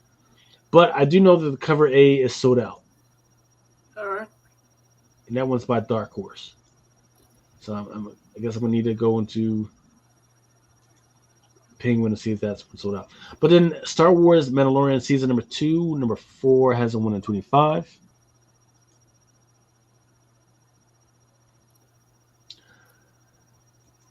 Storm number 5, Geraldo Borges. Great freaking cover. Yeah, the guy's name is Blowback on the freaking cover. First appearance on the cover. Stuff of Nightmares, Red Murder by R.L. Stein. I guess they're doing comic books right now. Especially with back to doing comics, huh? Yeah, especially with Goosebumps, man. Freaking yep. So Christopher the Great says he thinks that's that first Blowback cover. I think it is too, because he's been inside the thing. He's been inside the book, but he hasn't really come out. And then cover for Stuff with Nightmares, Red Murder number 1. There's a 1 of 5 by Kaplan, and just don't forget, man, freaking Goosebumps. R.L. Stein's, that's Goosebumps. So he's pulling from all types of stuff, to do these freaking TV series and movies and everything. And for those, and if you don't know, yeah, Goosebumps is a big thing right now. It's on Netflix. It's made a freaking comeback. Yeah. It's a 30-year-old franchise that just has made a beautiful comeback lately. Yeah. Then there's a 1 in 25. I kind of wish he would have did it with Warner Brothers, but I guess he didn't feel like it. The Unlockable is sold out. That sucks.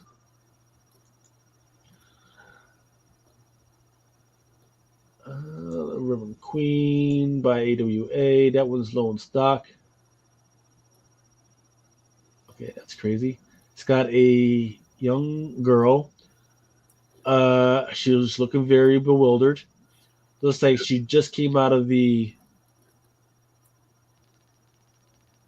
Isn't one of the Stuff of Nightmares glow in the dark? I will check that in a second. Okay, so this young lady looks like she just the morgue refrigerator. It looks like she just came out of that because she's got the big old freaking T scar on her chest. Let's see. She needs to see the titty doctor. This is a one shot. No, the titties are fine. Her front meat is fine. Cover G. This is a one shot. Yes, here we go. Stuff of Nightmares, Red Murder, number 1. Cover D is glow in the dark, and it's still in stock. It's still in stock. It's $9.99, but it's still in stock. So if you guys would like one of those for a good price, definitely let me know. And up the Drunken pull box, yo. Let me go ahead and freaking order this because I know I'm going to forget.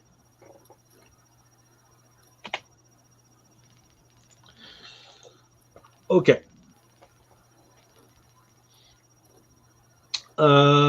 Teenage Mutant Ninja Turtles is freaking coming out. Ultimate Invasion number 4. Oh, here we go. What's up? Here we go. What's going on?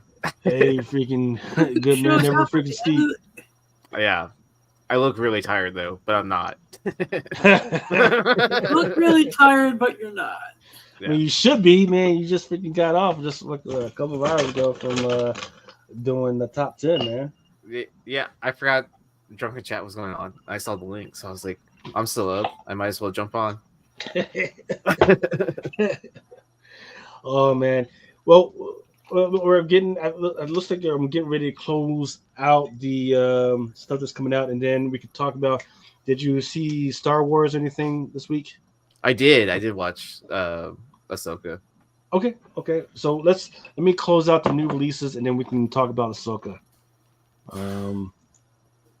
Okay, so Ultimate Invasion number 4, Brian Hitch.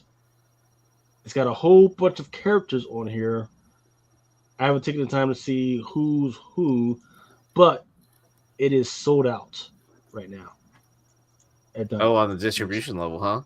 Mm-hmm. Yep. So, and then the 1 in 25, there is a Lano U.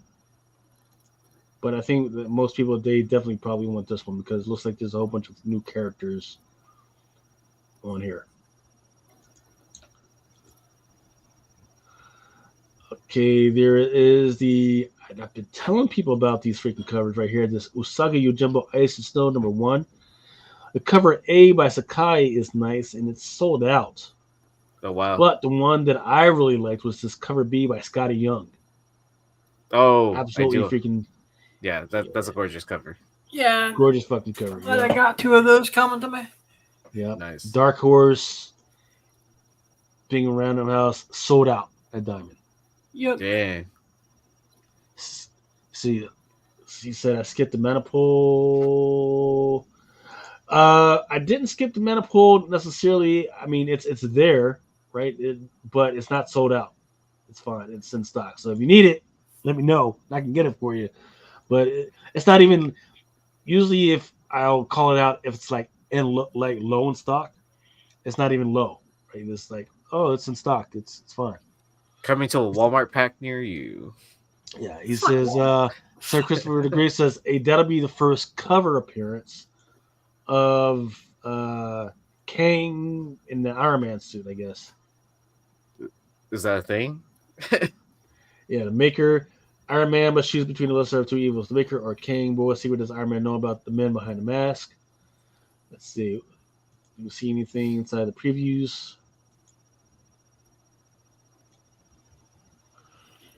This is I know secrets. Kang and the Iron Man mask, what you do? And that's Iron Man right there. And then there's Doom in the back. Here's Maker. And they cut off. Yep. Sir Christopher Great is saying he's calling it Ultimate King. Yeah, everybody. Well, let's see. Let's check out. It is because here we have cover A, right? And it's kind of blacked out because it's either. So here's one of 2 things. Right? Either it's blacked out because they're eventually going to fill it in as Ultimate King, or that they're just saying, hey, that's Ultimate King right there at that black figure that's right there in the middle. Okay. It's an either or. So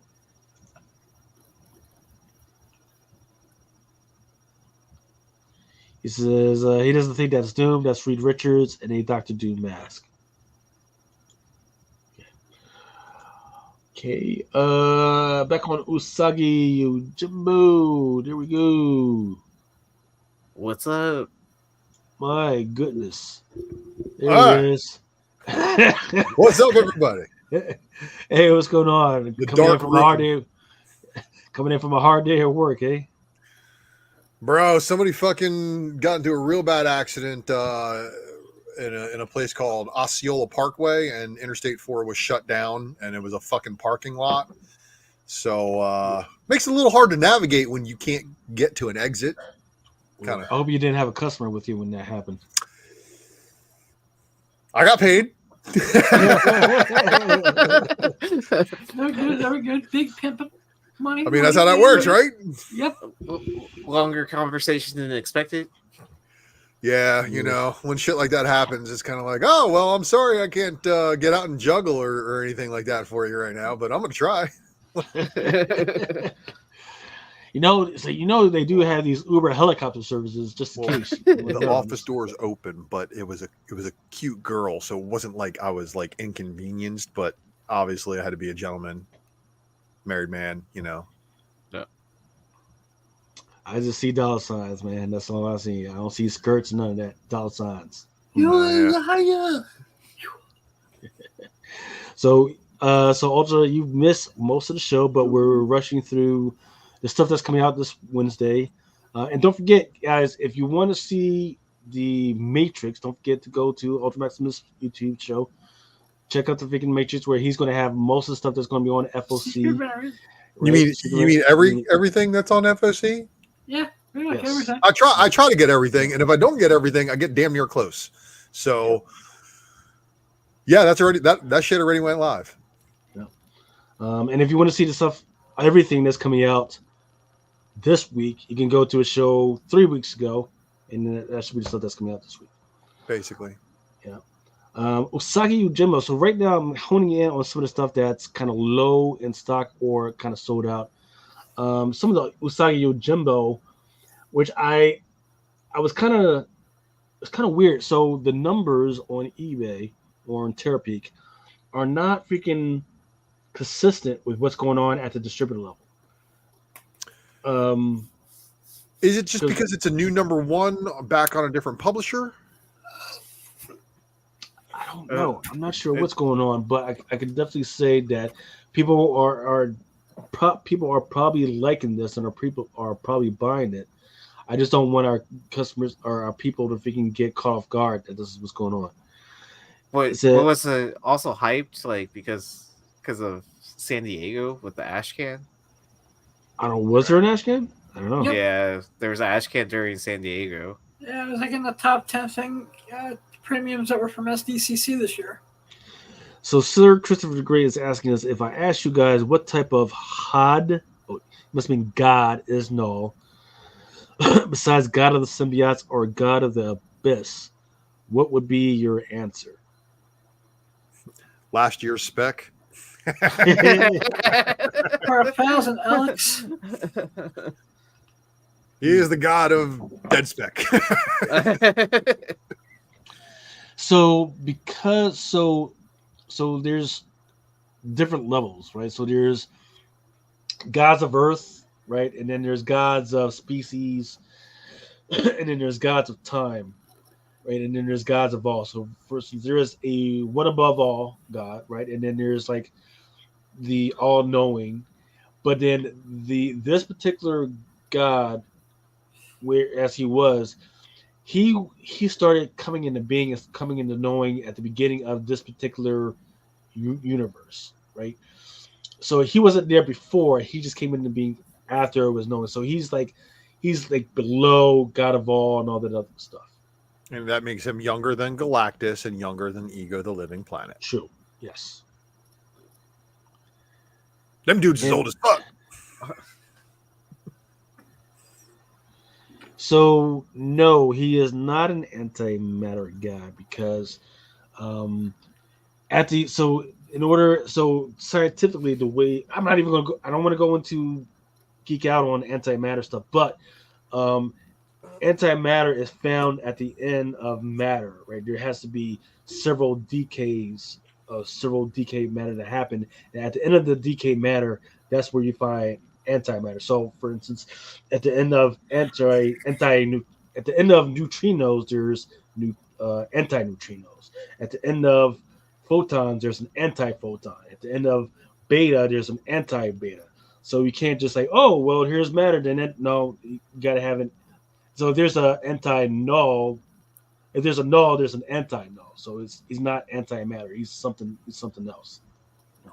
Okay. Now, if you wanted to say, hey, he's an antiphoton, like, hey, there's light and then anti-light, that makes sense.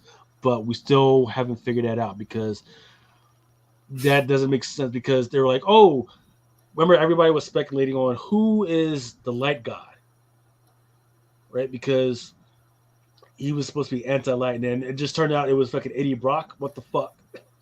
They fucked that up. So yeah, no, we're not saying we're not gonna be like, oh, the light god is some dude that's only been alive for like 30 years. No, fuck that. Well, kinda. You mean? Didn't he had to turn Silver Surfer's board and merge it with Thor's hammer in order to have enough power to kill Null with that axe? Something like that. But he actually had to take Surfer's board and Thor's hammer and combine them together. Weird. It's like, interesting. Yeah. Tough, right? So you got two things. You got a Surfer's board, which is cosmic radiation, and then you've got the board, which is electromagnetic radiation, and then you combine it together for what? I don't get it. Fucking these writers need to stop smoking bowls and actually talk to freaking Neil Tyson and figure out what the fuck is going on. You can't talk to him because he's dead. No, dead. he's alive. He's Yo, what's alive. that Antarctic press stuff with them Tiggle bitties next to Usagi? Yeah. So there's Valkyrie's Savior's Key of Storms, number 1, by newcomer KD Chan. Looking all types of cheap. Like a Tijuana special. I mean, Tijuana Bible. Tijuana Hong Kong freaking special. For my Tijuana buddies, you know what I'm talking about. Valkyrie Saber's Key of Storm is number 1, cover B by Aso Naj Afam. All armored up except for the most important parts, like the belly and the legs and everything. Yeah, you know. Okay. Hey now. Then there's a Lucio Perillo. Rage. It's like it's okay. It's not as good as the ones that were on FOC this week though. There's a Selena. Yeah, she's always good. Selena and Cohen, two you never have to worry about it putting out bad art.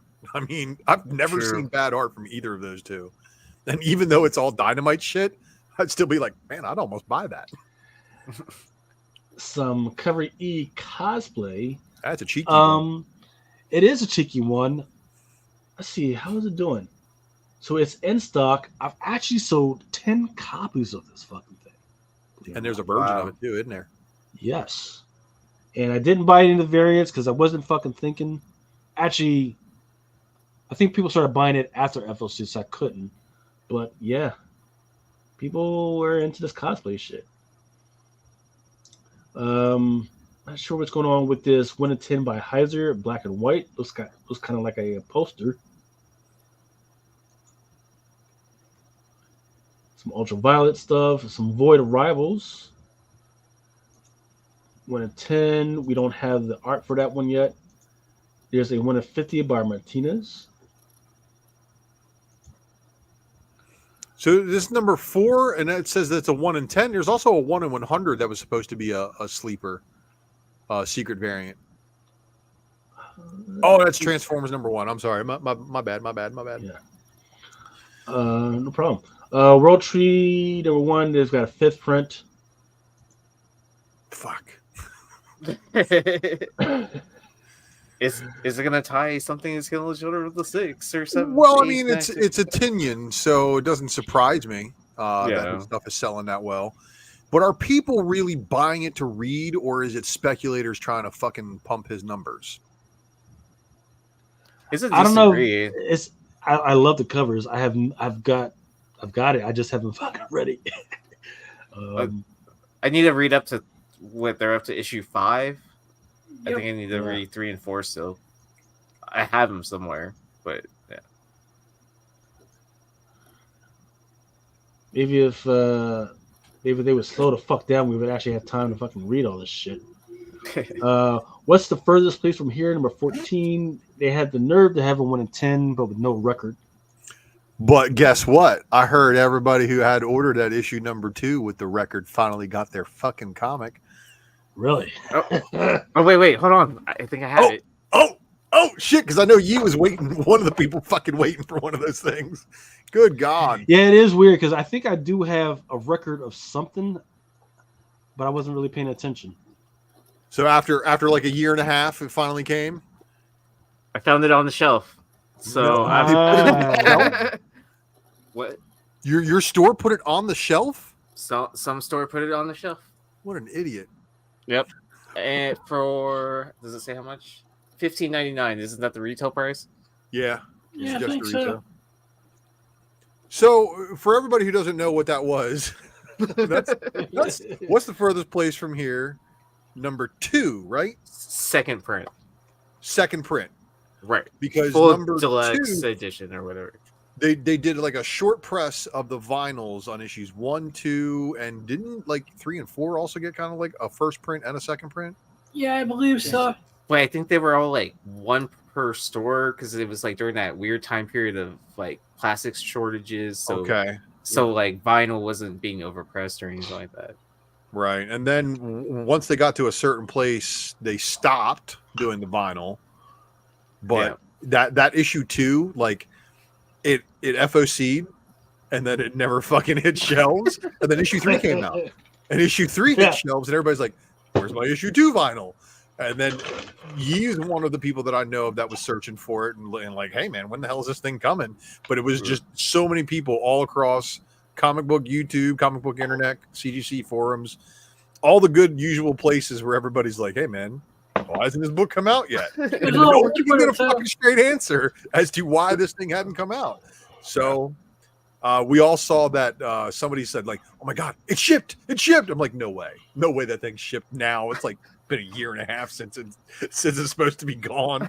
Yep, it finally shipped and people got them in hand. And damn, Yee, I'm glad you actually found one on a shelf somewhere, man. It was ridiculous. I was surprised that it was. I mean, I figured like anyone that had it on their pool box probably doesn't have it on their pool box anymore. I mean, it's still an ongoing series. So. Yeah, but you know how people are, man. When after like 8-9 issues or so, they're like, okay, I'm done. Yeah, pull it. So that's wild. Yeah. Sir Christopher the Great is asking me, how is the current state of the economy affecting my sales? He says he's been watching a steady decline for the last few months. So, funny you've been asking. In fact, I think I put up the numbers earlier of how it was looking.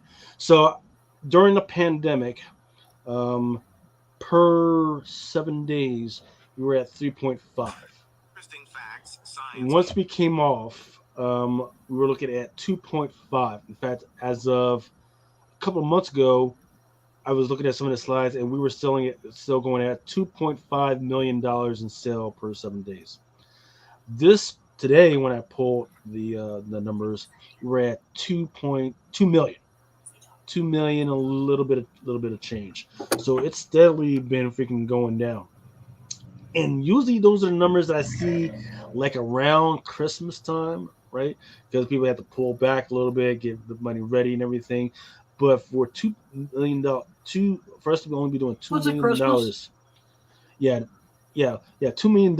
And usually I was thinking, okay, well, maybe after school time, because people have been pulling back for school, everything, because they gotta get money for their kids, sneakers, clothes, books, and everything. Okay, but no, we were way after when the kids have gone to freaking school. We are way before even Halloween or Thanksgiving, and people are pulling way back. Now, you would say, well, it's because of the economy. I would say it's different than the economy. I would say it's because of a couple of factors. Number one, how about the fact that the fucking prices of these freaking books have gone up, right? Remember when the average price of the books was $3.99 and we were bitching about that, like, oh my God, $3.99. Now some of the average prices of these books are like $4.99, $5.99.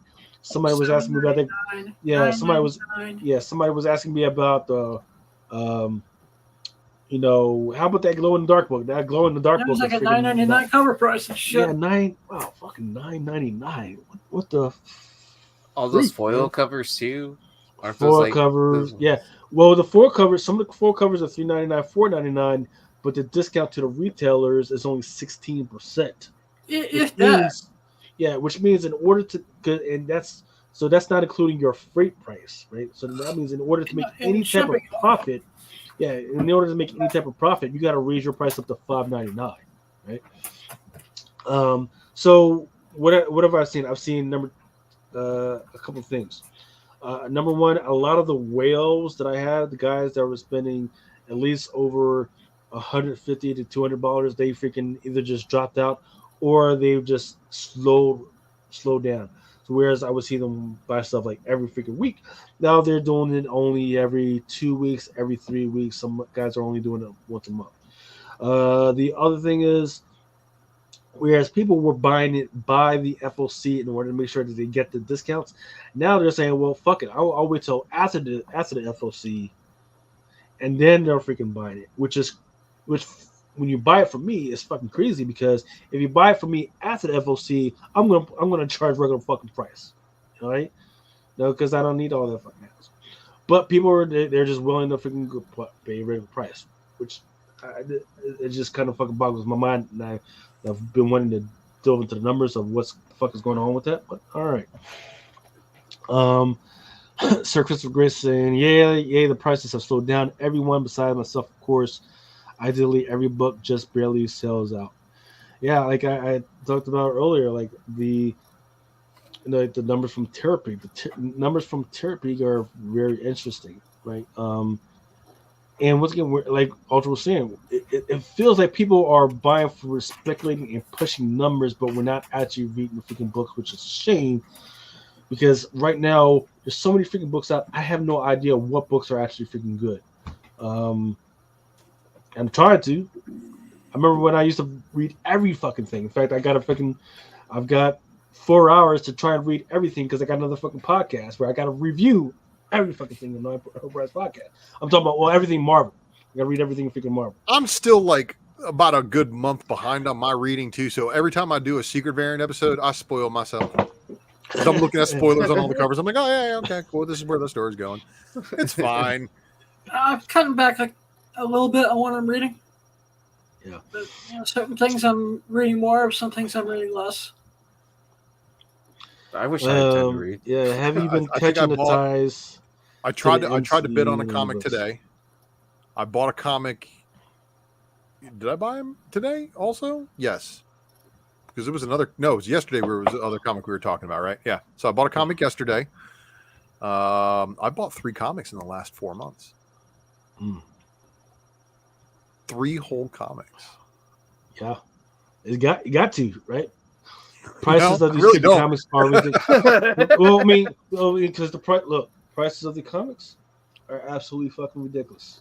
I have been eyeing a couple keys. I've been eyeing a couple keys. Yeah. Remember when we used to do $35 a holler? Uh-huh. Yeah. But you know what? Now the variants that'll buy you $2 now. That'll buy you fucking $2 for shipping right now. The variants aren't selling out on release day. This is how you know it's a little slow. Because if the variants are still on the shelf come Thursday, Friday, Saturday, you got to ask yourself a question. Should I ask them to take a discount off of this one so I can buy it right now? Or should I just wait until they mark it down? I like buying 1 in 100s for that.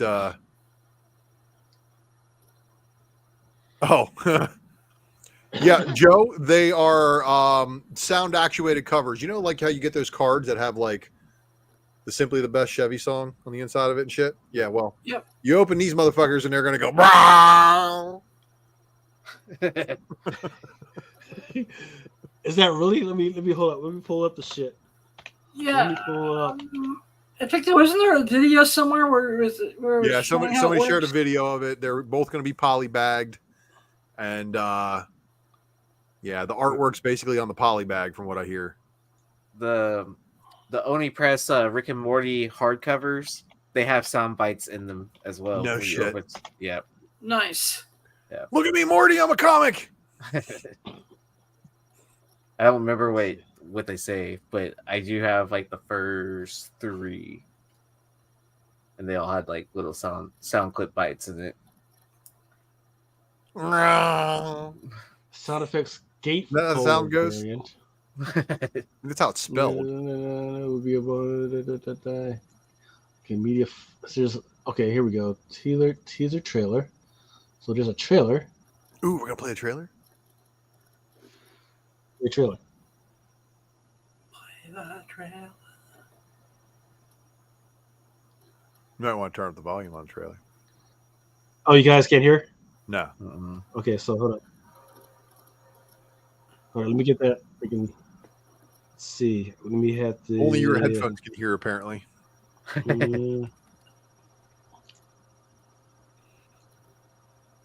Okay, stop screen. Present. Share the screen. Entire screen. Share the system audio. Boom. If I do get to sleep before the next 25 minutes, I'm definitely sleeping until noon. At least. I like that idea. Ah, dude. I've been up since 5:30 this morning. If I go to sleep right now, I could possibly get 6 hours of sleep. Well, now, can you guys hear now? remember calculating those. How many hours of sleep can I get tonight on a work night? Because I want to go out with my friends.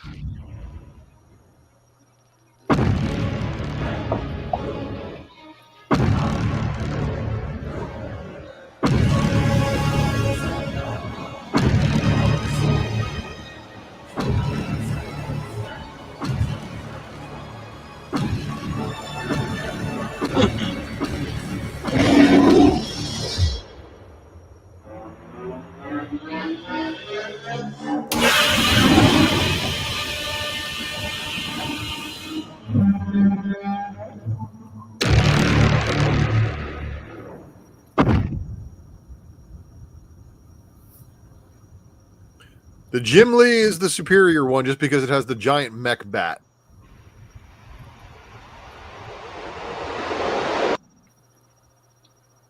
Okay, that was it.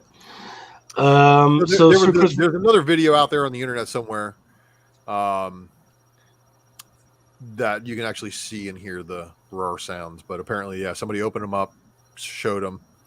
I think the publisher, DC, I think DC put out a video for them to like preview them somewhere else. Yeah. Secret of Grace says he ordered paid for 3 sets. They're $14.99 a piece. I hope you did not pay full price. Yeah, he did. Because through the pull box, you at least get 30% off. Nice. Just saying. All right.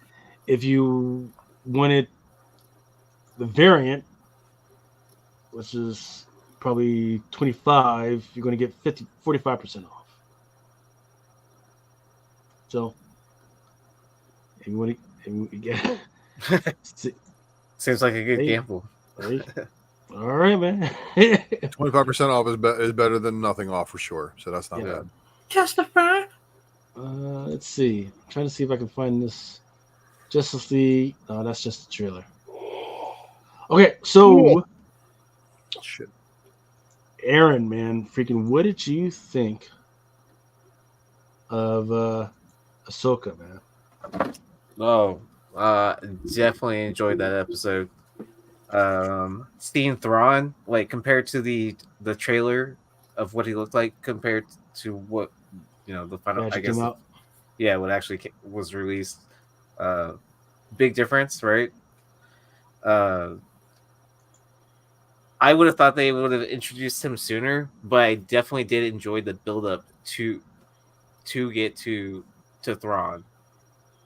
What I also enjoyed was the fact that the Thrawn footage that we saw was the only footage from episode 6, 7, and 8 that were in the entire preview. No. Did you know that? Nice.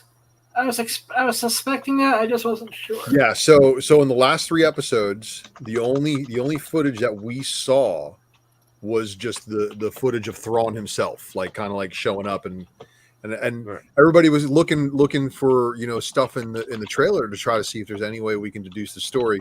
But Dave Filoni was like, "Nah, we're not gonna let that happen." So yeah. I'm really loving that he was able to keep a lot of things under wraps.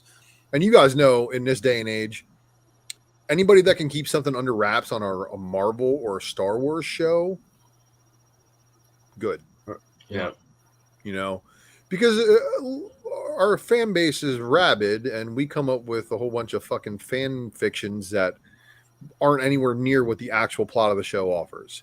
So you got people who get all hell-bent on Mephisto showing up in Ahsoka.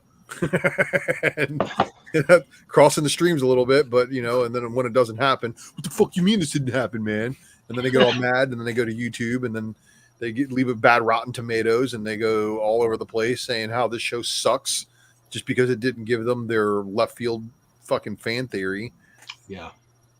So this is where it gets a little crazy, right? So if you were a fan of the Clone Wars and the Rebels, it's all fucking fucked up right now, right? Because one thing is that Ahsoka's supposed to be dead, right? She died in the temple with Darth Vader, right? So now the question that has not been answered is like how the fuck they got out. because Ezra got her out. He went into the world between worlds. He went to that fight with her and Vader, and he pulled her out. Right, he pulled her out, but then she says, "Ho ho ho! I got to go back in and die."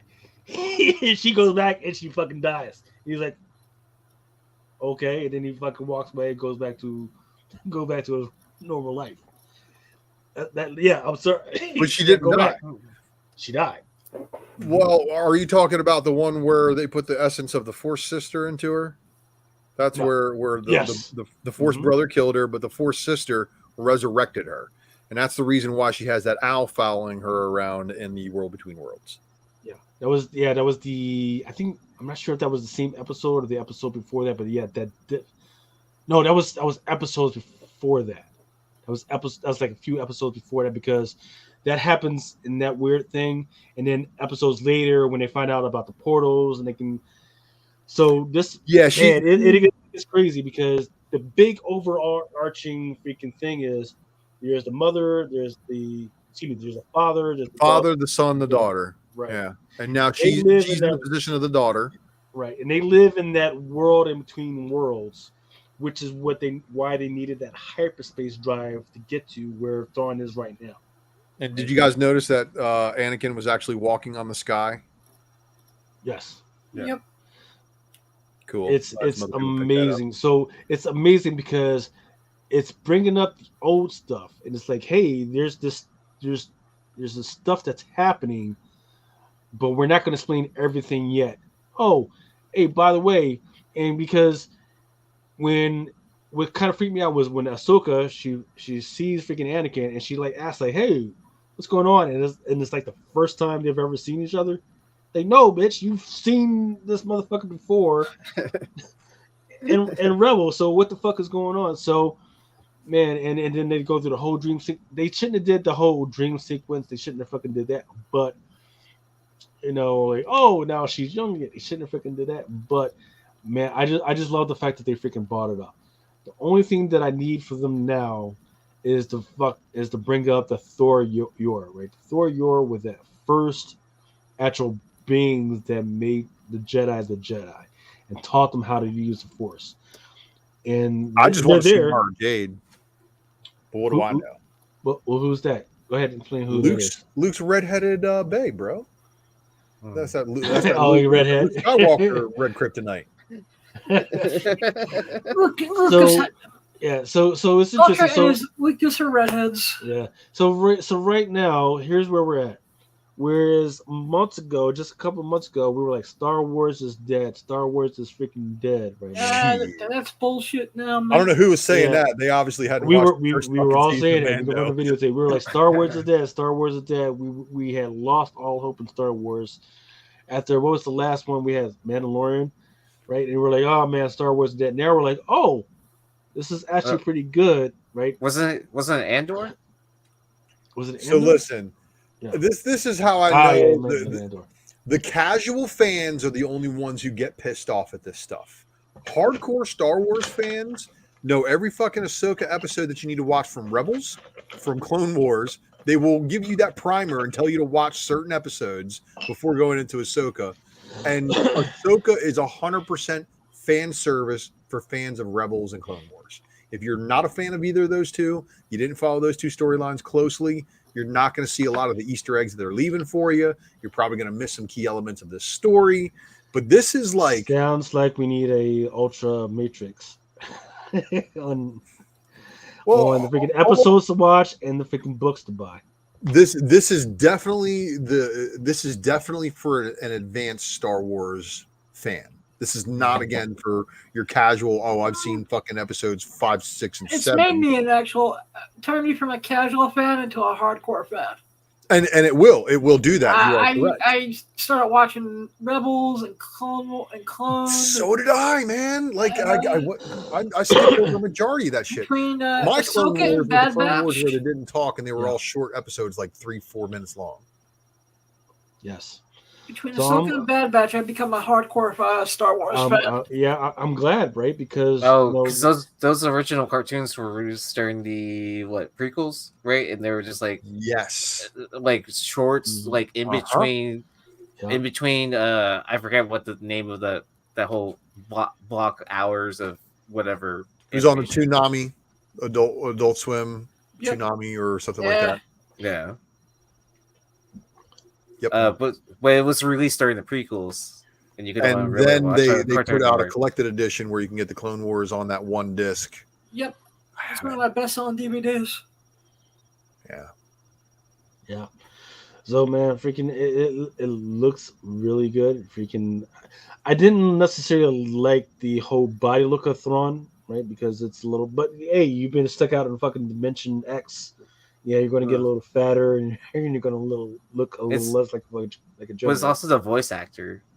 And that's the coolest part is they were able to make the voice actor actually fit the Thrawn role instead of recasting somebody to try to like fit his voice or whatever. Yeah.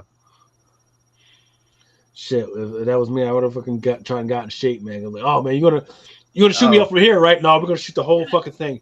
Fuck, Anything I gotta fucking go work out. Oh man, but the memes for it are so great. What are they saying? One little gripe with the episode is those little rock thingies. Well, like one image I saw was what the animation, the Rebels version of Thrawn, and then it says like pre-COVID, and then it shows up. Yeah. Oh man, god damn. But yeah, man, freaking it looks. Is there anything else you guys watch? So I watched. Me and my wife went to see Expendables. There's a new tonight. Expendables movie. New Expendables number fucking 4. Oh wow. With Sylvester Stallone and 50 Cent. 50 Cent's in it. Okay. I gotta look at the cast now. Yeah, the fucking thing is, once 50 Cent fucking came on fucking screen, I was fucking done. I was like, how the remember this face? On the same I'm with you. Don't shoot me. Doing some shit like that. How the fuck is he on the same fucking screen as these fucking mammoth other motherfuckers? Because he's 50 Cent, man. Get rich or die trying. No. This is not Fast and Furious, right? This is get not rich or die trying, bro. Nah, fuck that. Nah, you don't like die. his 8 Mile just version? Die. How about 50 Cent? You just die. I mean, look, I love the fucking music, but you don't belong on the same fucking stage as fucking Dolph and Sylvester and fucking and all these other, maybe Liv Tyler. Go ahead. Come on, man. Terrence K. Howard and Get Rich or Die Trying. And then you got fucking Liv Tyler. And look, man, I loved you in that Ariel Smith fucking video. That was the fucking horniest fucking shit ever. The weirdest 40-year-old to fucking 18-year-old shit ever. But look. It was very obviously that she was doing the ice the fucking nipples before she came on screen and shit. Man. No, icing the nipples. Yeah, it was very weird. Her and Alicia Silverstone back in the 90s on that video, man. All those Aerosmith videos, crazy. What was the other one they were in together? I can't remember. I thought they did I think they did a couple of videos together. But anyway. It was a weird 90s were weird. Yeah, well, nepotism. Steve Tyler putting his daughter in his videos. Jesus. Still looks as weird and and freaking sexual as ever, man. But dude, I hope we get a Red Hulk Betty Brant or Betty Ross with her. Yeah. Hell yeah. Is she rumored to be Betty Ross? She is Betty Ross. Ah. Okay. Isn't she? That's the one piece of those Hulk movies they haven't brought back yet. No. Isn't it Jennifer Connelly, Betty Ross? No. It is Liv Tyler. It was the 2003 Hulk movie. No. There's too many fucking Betty Rosses. But anyway, yeah, Betty Ross. Betty Ross from The Incredible Hulk. That was Liv Tyler, wasn't it? Yeah, the one with Ed Norton was Liv Tyler. The one with the Australian dude. If we're not doing one was Jennifer Eric Bana. Yeah, if we're not doing an immortal Hulk, I don't care. Yeah. If she's not gonna turn into that red fucking winged fucking crazy ass fucking bitch. Harpy. Yeah, I don't give a fuck. I don't give a fuck. Just throw it in the fucking trash and let's fucking move on. If they're not fucking doing that shit. I'll cast the Hulk XXX and then we'll get going then. See, Betty Ross had leaked set photos for the new Cat movie. Yep. Just fucking throw it away, man. Just fucking writer's strike. I don't know. Hopefully they're getting their shit together while this whole fucking writer's strike is fucking going on. You're gonna have to go to Bollywood and fucking go to the NCU. Hey, fucking Bollywood. Hey, don't sleep on those fucking Bollywood fucking movies. All they need. I've been watching Korean dramas. So good. Yeah. Have you started watching Scissor 7 yet on Netflix? No, I haven't. It's pretty good, man. Okay. It's pretty fucking good. And you only get 12 minutes each episode. That's all you need. 12 minutes. That's it's perfect for me because that's my freaking attention span. 12 minutes. That's all I got. Yeah. Well, I heard it's all going to be all bootleg Wong material. Remember the Wong Vengers or whatever it was from Doctor Strange? Yeah. How he had his own bootleg and oh, Madison. That's right. I forgot about Madison with a Y, but it's not where Yes, she was amazing. They need to bring her back. She made a deal with the devil, so we might be seeing her soon.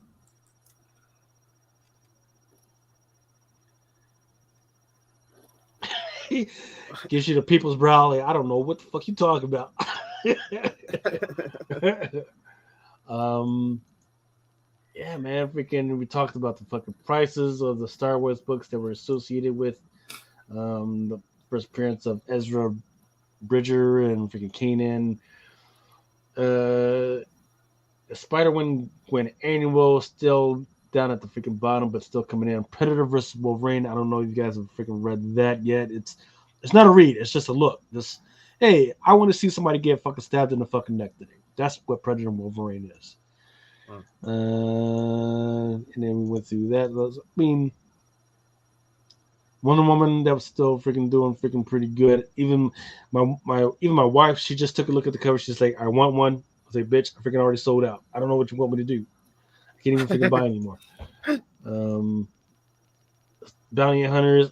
Now the tier peak data makes me suspicious because this was not anywhere near the top, but it's sold out at distributor level, and I know I've sold a bunch, so I'm kind of suspicious of the data. But that's and then there's Grievous. So I think the Grievous one did it make the top 10, Aaron? Yes, that was. It did make the top 10. Yeah. It did make the top 10. Yeah. I do know that the promo version made the top 10. Yep. But it's the weirdest place because there are copies out there for like $15 and everything. But yeah. And then nobody's going to care about this one anyway because there's a second print 1 in 25. But it's a one per store. Doesn't matter. Or one per account. 25 is going to be super under ordered, bro. Yeah. And it's a sketch or black and white. All right, Aaron, what are you getting into this weekend, man? I have a family thing in the morning, and then there is a local smaller card show. I might go check it out just to see Will and Deal into baseball season. See, card. I thought you were talking about card. Yeah. Okay. Because I back in the day I used to go to car shows, not for the cars, but for the women that used to fucking go there, man. That shit was fucking amazing, right? Let's walk up to them and freaking, oh yeah, let's see your car. Oh bitch, I don't got no fucking car. I came here on the subway.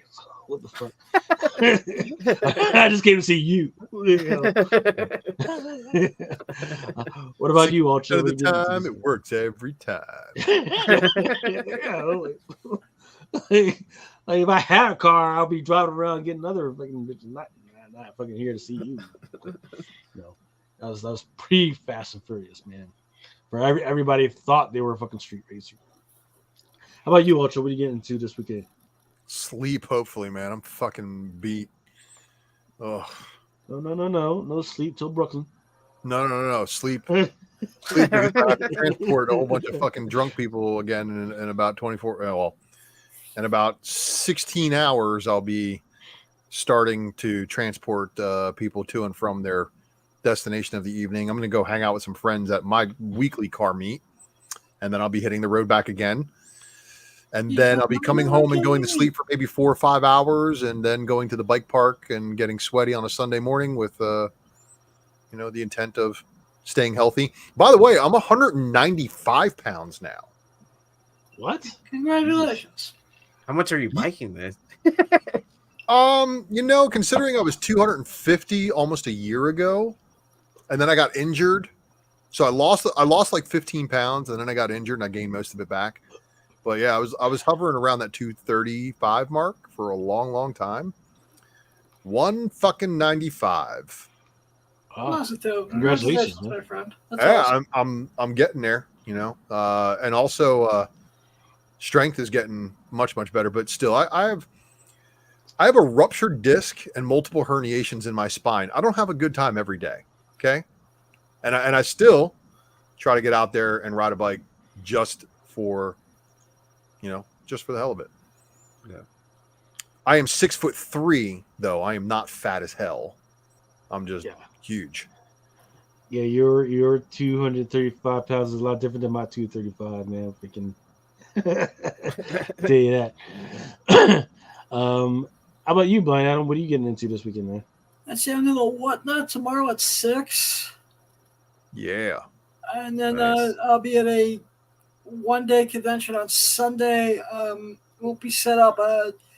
They have a couple of Batman the Animated Series voice actors that I want to try to interview for the podcast.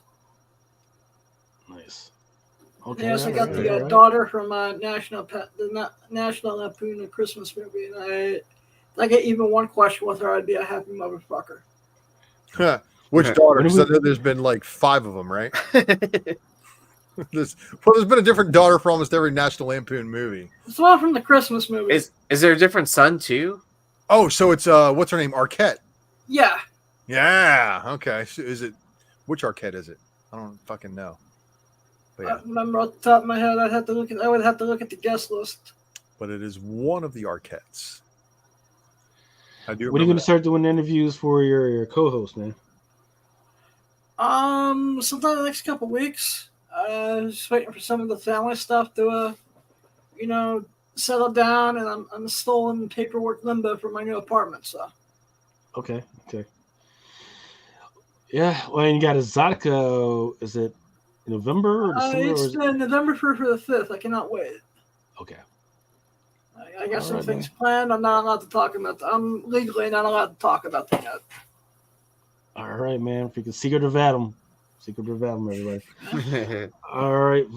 For me, we got No Surprise Podcast on the Comic Crusaders Network. We got the Blind Adam and Awesome Sauce Radio on Wednesdays. Then what else I fucking got? Oh, got fucking football, of course, man. Freaking. Then of course got Haunting in Venice. I'm hoping to see that tomorrow night. Paw Patrol is next fucking week, and yes, I will be doing a review for that bullshit. Exorcist is coming out.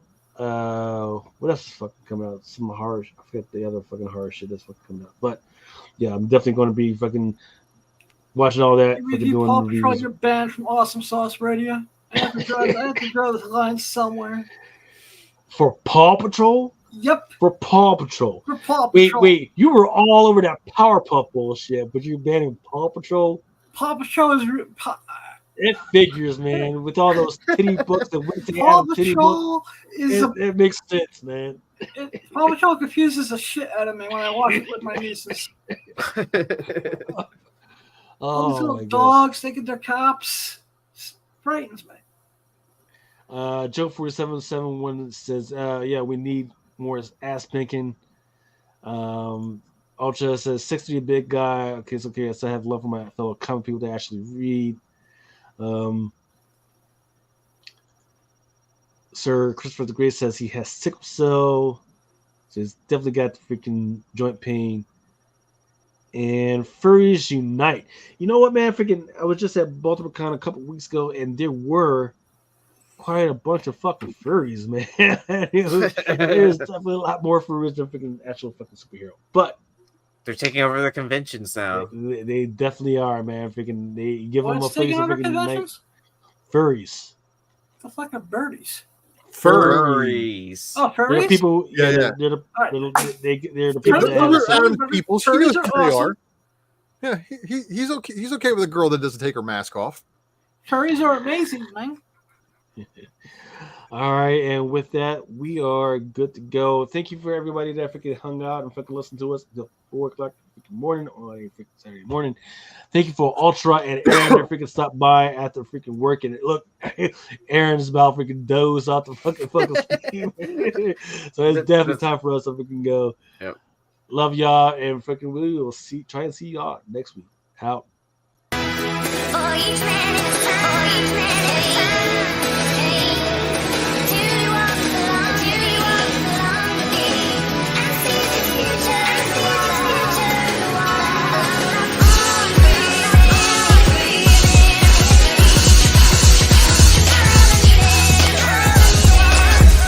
Sometimes you take matters in their own hands.